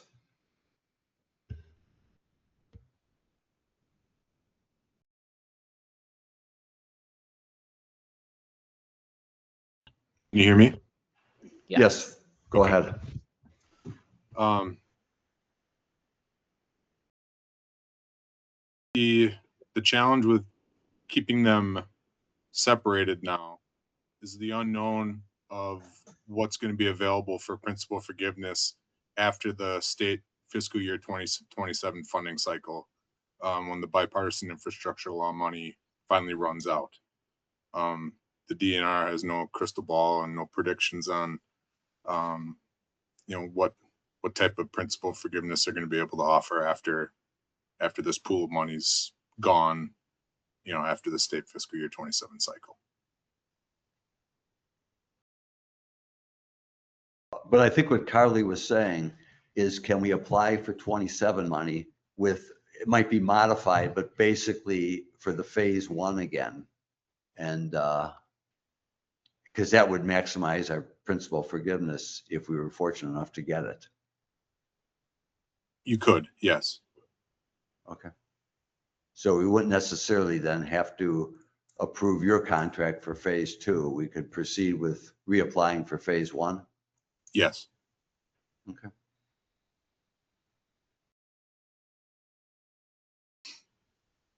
Well, if we were just applying for phase one, that would give us a little, if we're fortunate enough to get it, maybe we'd have to figure out, we'll work on the funding issue before that, of course. Yeah. Well, that's interesting. Yeah. I never considered that. Yeah, that was a good idea. It's the unknown, as Tony said. Same with punting for 3 years or 5 years. Now, I think we've had the discussion already.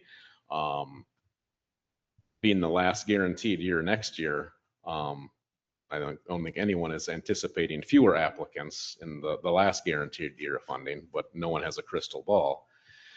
But going in 2 phases in 2027 doesn't increase our score, isn't going to increase our likelihood of getting it, and isn't going to increase the amount of principal forgiveness. So in all honesty, I mean, we don't know if there's going to be a 2028 with principal forgiveness. I believe the Clean Water Fund will be there. Right.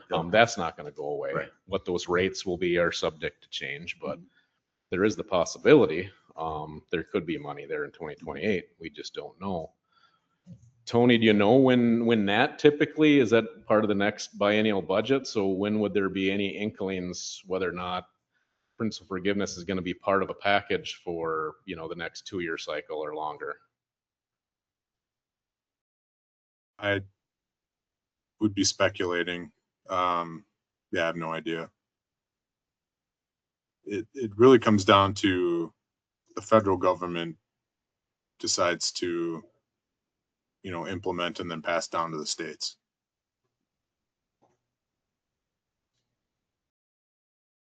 This would give us an opportunity to repackage if we choose of what we put forward. We don't have to stick with what we're calling phase one right now. To make sure it makes sense what we're putting out with, and again, we can't include anything for phase two because we don't have it designed yet. The state would require us to have final design done before we apply. I guess I know we're not on the proposal, but I'm assuming this would be a whole nother $236,000 that we would be spending. Correct. Yes. But sticking on this discussion, is there any reason why we wouldn't want to take phase one and try to resubmit it and see if we get more fortunate with some kind of principal forgiveness? I guess my understanding of why we didn't get it, some of the things won't change. Right. But some of it was just that the money was gone before ours. So, but agreed, there's a likelihood that more money or more people will be applying, but it wasn't because of the proposal itself. No. Yeah. It should also be thought about the, whether it's one phase or two, the construction management and cost associated. Right. So if there's savings that way by doing it all at once or dividing into two, I don't know that answer, but it should be looked at. You're right. There's no doubt. And I think we talked to Tony. If you took this project, it could be done in a year. If you spread over 2 years, it's going to cost you a couple $100,000 more for the construction engineering, just for the people that have to be out there. So that's absolutely true. And you know what, when we start to look at alternatives with Amber spreadsheet, we can build stuff like that in. But I don't know what it would cost us to resubmit again and see how it goes. But we'd have to be willing then, if we did that, to fund at least that first part. What is the impact to our sewer rates if we do that? Well, Tony did an initial study. I'm trying, very significant. Yeah, like 100% or something. Probably more. Yeah. More. And Yeah. you know, that's the other thing we have to talk about, not, you know, traditionally at least, and I was going to ask Keith Chris if he could remember, but the last capital improvement we made, it was on the property tax. It wasn't. It's an ordinance. Right. It's in the ordinance that the rates are just to cover, you know, the day-to-day. Operations. operations. Yeah. Now, we could change the ordinance. Correct. But so I'm we just saying. wanted to look at some, maybe one or the other or combinations to see the best. And that's something the board and the public is going to have to decide, because either way, it's significant. Well, that was our rationale a month ago. Right. Was, you know, the rates, and Rick brought that up very clearly, that sort of rate increase is, if it's necessary, it's necessary, but are we making it necessary by charging forward? I have everything I heard about that principal forgiveness program. We really, there's no reason to think that we're going to qualify for it if we resubmit phase one. I'm just playing devil's advocate. I'm not totally against it. It's just, I haven't heard anything that has changed that would make that, you know, why did we diverge a month ago? I was pretty happy with that divergence because, you know, it's a big decision to make. And if we're going to lay 100+% sewer rate change on everybody in the village, we ought to have a pretty good reason. Not, to me, speculating that we might get principal forgiveness, I have some trouble with that. And of course, if we get it, then we're the heroes. If we don't, we're the goats. Tony, question, because we applied this year and we're not moving forward with the project. What happens? Do we begin to lose faith? Or does the state lose faith in us if we apply and then just say, no, thank you? I don't think that's a factor. We've already gone through the process of resubmitting phase one to be eligible for state fiscal year 27 funding. So the project is on the list. It's scored and would be eligible for funding under that year. And yeah, I don't know that pulling out of the 26 state fiscal year funding cycle has any impact. So based off of that and what I'm hearing, if it doesn't do anything against this, then why even go through it? I mean, I said in the last meeting, I'm not going to vote for anything that increases these rates at these percentages. I mean, I think we should delay it like 3 to 5 years, and instead of having the cart in front of the horse, have the horses in front of the cart. Tony,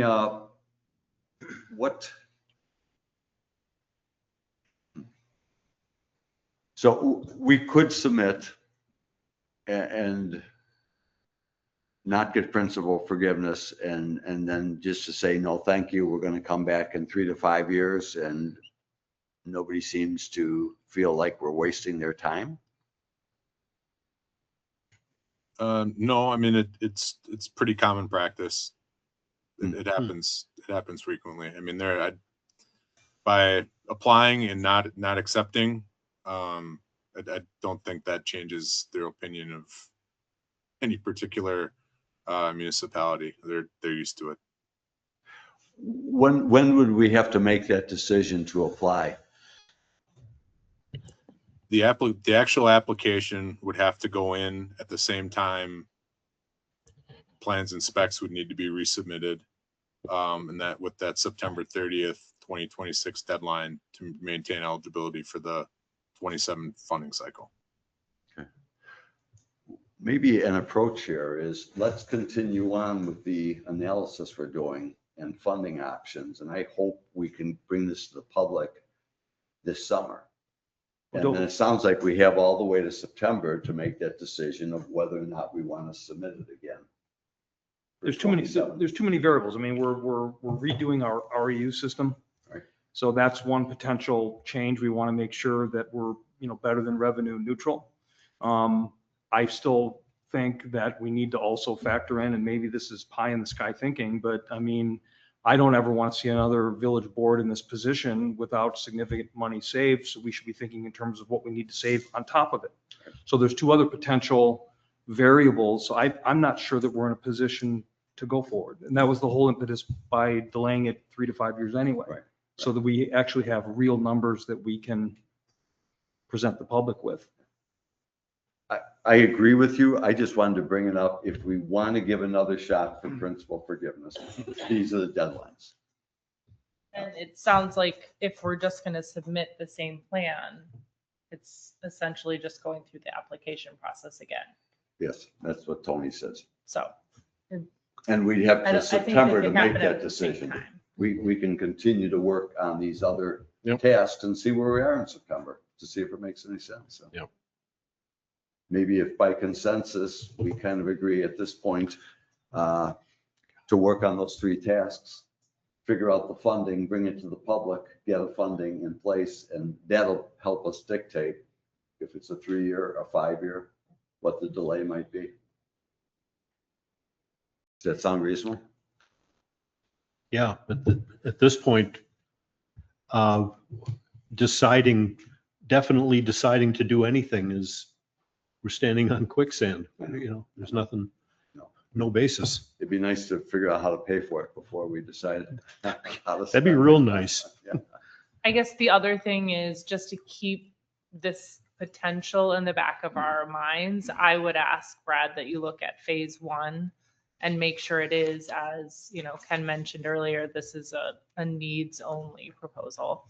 And that would change my perspective on whether it's even worthwhile going through the process of applying for it if it has things that aren't necessary at this point. Okay. All right. That was an update. Now C, we get to discussion and consideration regarding McMahon Engineering proposal for phase 2. And I think what I'm hearing right now is we're not going to act on this topic tonight. It'll be for a future board meeting. Yes. Okay, so do we need a motion to table or can we just leave it like that?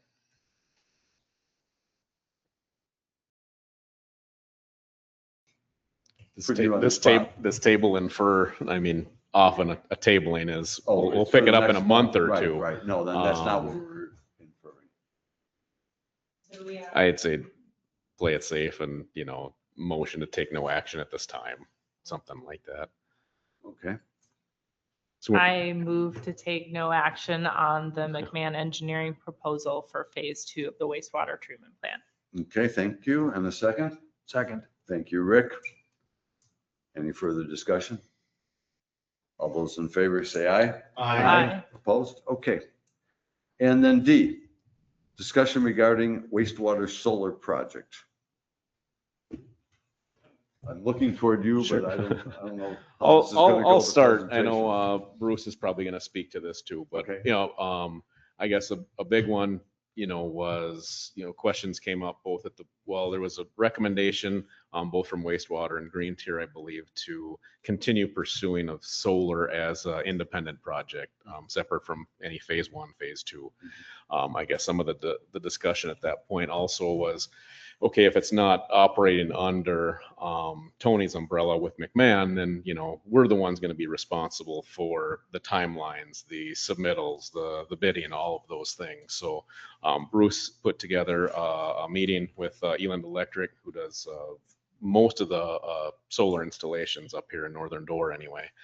And I guess kind of the goal in that was initially, you know, pick his brain relative to the process, what he knows from a funding standpoint. We knew a great deal of that information already, but probably before I kick it to Bruce, who can speak more eloquently to the finer points, for me it was discovery relative to timeline. I'd say the big one, there are a couple options there, but ultimately the biggest one that would have legs, in my opinion, relative to timing is we still would be eligible for grant funding totaling roughly 1/3 of the project cost as long as it is installed by the end of 2027. So to me, that was a huge discovery, just because we had talked about, you know, if you accept this, you have to start by, you know, the 1st of July. Yes, that does still technically exist, but really there's no upside in doing it that way. So that's the biggest one timeline wise, is if we still have an opportunity, as long as it would be installed by the end of next year. And ultimately, per Eland, really the go, no go on that would be March of 2027 to decide if we want to pursue solar at the wastewater plant. Yeah, he said that in that amount of time, he could build our system and have it done by the end of 2027. Correct. And I think to add also, just so people understand, is that even though I think most people were at this meeting, is that this could be used with the current system, and it would take very little electrical work to switch it over to the new system. The other thing I did want to add is that we received information after a lot of effort by Kim, thank you, from the Focus on Energy about some additional grant funding. I've done a little bit of a deep dive into it. A lot of them are based on medium income, and I think that EFRM itself is very likely not going to be eligible for a lot of those opportunities. One that I think might warrant a little bit more energy and review is the Energy Innovation Grant, which is up to $250,000 for this type of project, which would cover pretty much the balance of the whole project. And which would make it fully funded and be able to find that savings much more quickly. I know that grants do take a lot of time and energy, so I would propose that, and, you know, staff time as well. So that would be something that I think we could look into a little bit more deeply, make sure I'm reading things correctly, and see if it does warrant an application. What I'm seeing is that it is due by the end of June. So that could take some time to put it together. And all I wrote in my notes right here is Energy Innovation Grant, and I don't remember exactly. That's what I wanted to add. Okay. Is that timeframe, is that 250,000, is that for project completion at the end of 27 or the end of 26? I wasn't seeing in the information, but obviously that's a very big difference of what we would have to look at as well. But I mean, that being said, well, we're past March, but it does seem like a pretty short project or quick project that could happen. So it could all happen if we wanted to move quickly. But. Bruce, did you want to add to this discussion? I know you've done a lot of work. Yeah, Bruce Nelson. I'm a member of the Green Tier and the Wastewater Committee, and I've spent some time and effort understanding PV solar systems. I'm a proponent of them. I think it's a great idea. And relative to your earlier conversation about who's going to fund this, this is an investment on behalf of the village that over time will pay for itself. There's no additional cost to the residents of Ephraim other than the upfront cost, which there, as we talked about, a number of avenues to, if not totally defray those expenses, at least reduce them drastically. So I think it's a good idea. And to get back, not to reiterate everything that Brent said, but the reason that this saves money is that when we're creating our own power, whatever we create, that reduces the amount of power we have to buy from the utility. So for many months of the year, our power bill will be reduced. For a couple of months out of the year, maybe 2, maybe 3 months out of the year, we will be creating more power than what we use, and the utility has to buy that from us. So our power bill goes to 0 or below for those few months. So we get to a payback period of estimated in that budget proposal of 14.5 years.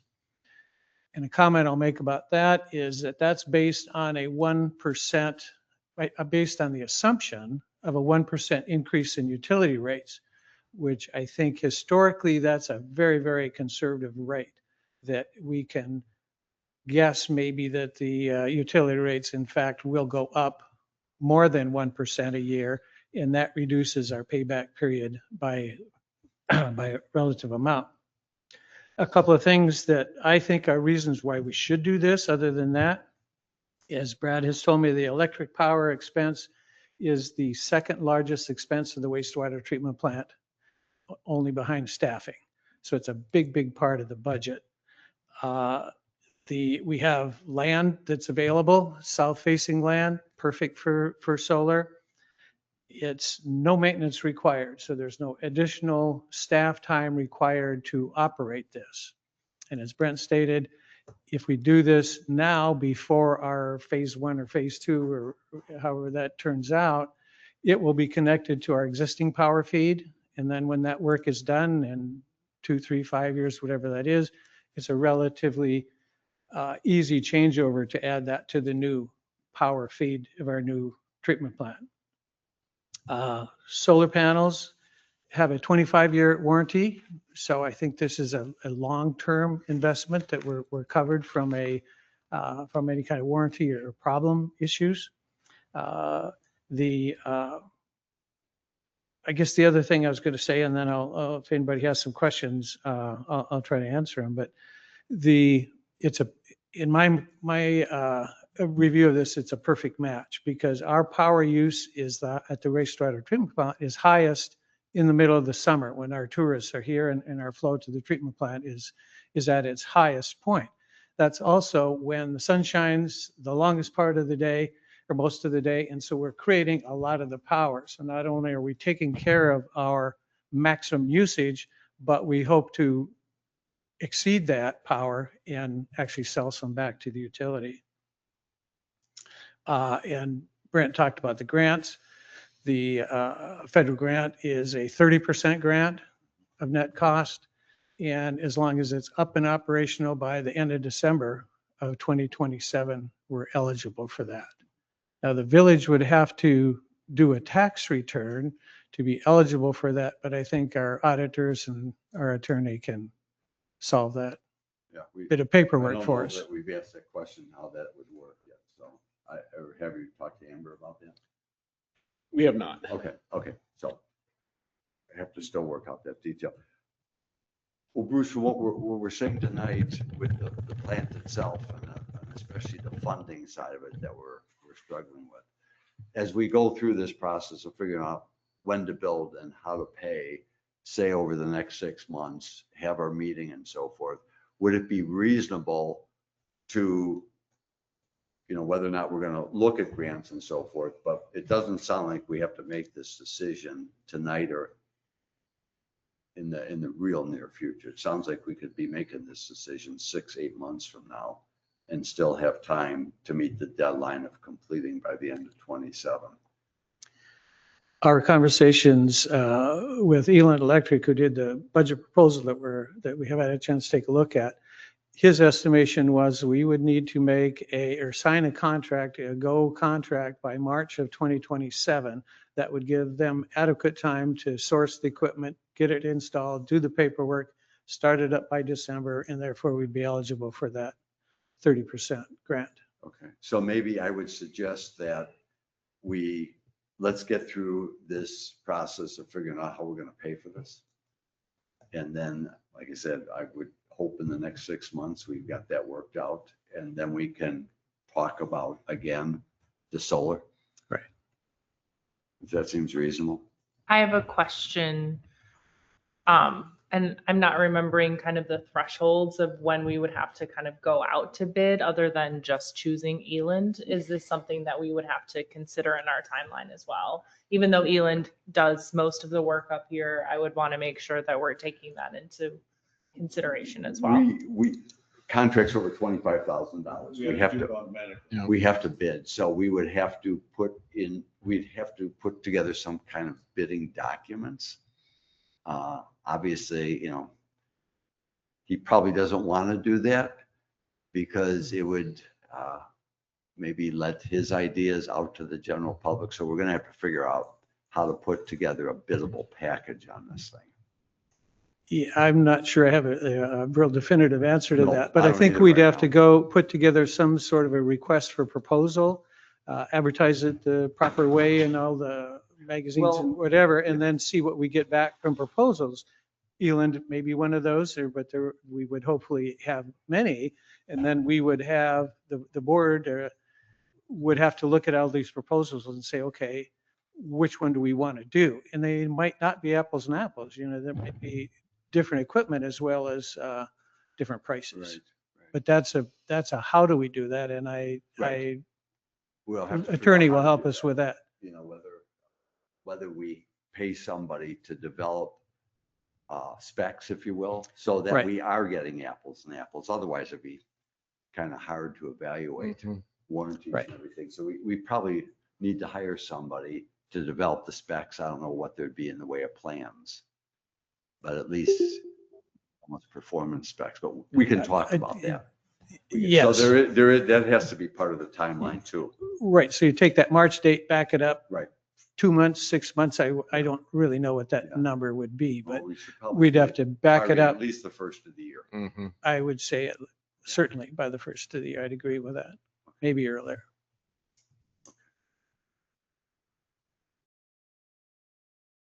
Are we all comfortable then with going through the rate study and figuring that out over the next 6 months before we revisit the solar? I guess, Go ahead. sorry. Go No, ahead. I guess my only question is, I can do another deep dive and look a little bit closer at this other June 30th, 2026 funding that could potentially cover a bulk of it as well.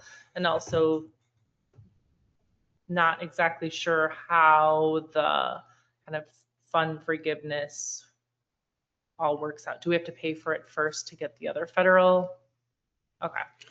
And make sure we- My understanding of that, and, excuse me, Matt, but, yeah, you pay for it and it's a rebate Rebate, okay. against, and it's on the net cost.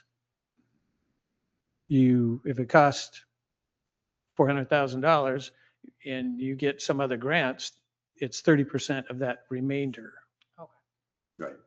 That grant you're talking about, it says that it often requires matching funds. Well, have to do a little more research Yeah, on that. exactly. I June mean- 30th is going to come around Right. real quick. So that was my other thing is Yeah. if it's something to consider, but sorry, Tim? No, you answered. I was going to ask, whatever happened to June 30th? That to me was the magic date a month ago. Yeah, it was. Okay, thank you. Any questions of Bruce? Okay, then we kind of agree to move forward with this, look at some other funding options, but let's get through our finance and the overall plan first. Okay, thank you, Bruce. Yeah, thank you. Okay, number 11, committee minutes for review. Any comments? And new business for next meeting? we will have a public hearing, and I think the way we're planning on doing that is maybe a half an hour before, like a 6:30. I think the attorney had suggested a separate. I mean, we don't usually do that. I don't know why, but. I think that was relative to plan committee involvement. He had a question there. So I don't think I'll confirm. Okay. But So we'll just do it like we as normally long as do it's our public before hearing. the actionable item, Right. correct? Okay. Okay, we can hold it. Yeah. Right with. I'll verify. Fine. Okay. Then I take a motion to adjourn. Motion to adjourn? In a second. Second. All those in favor? Aye. Aye. Thank you very much, everyone.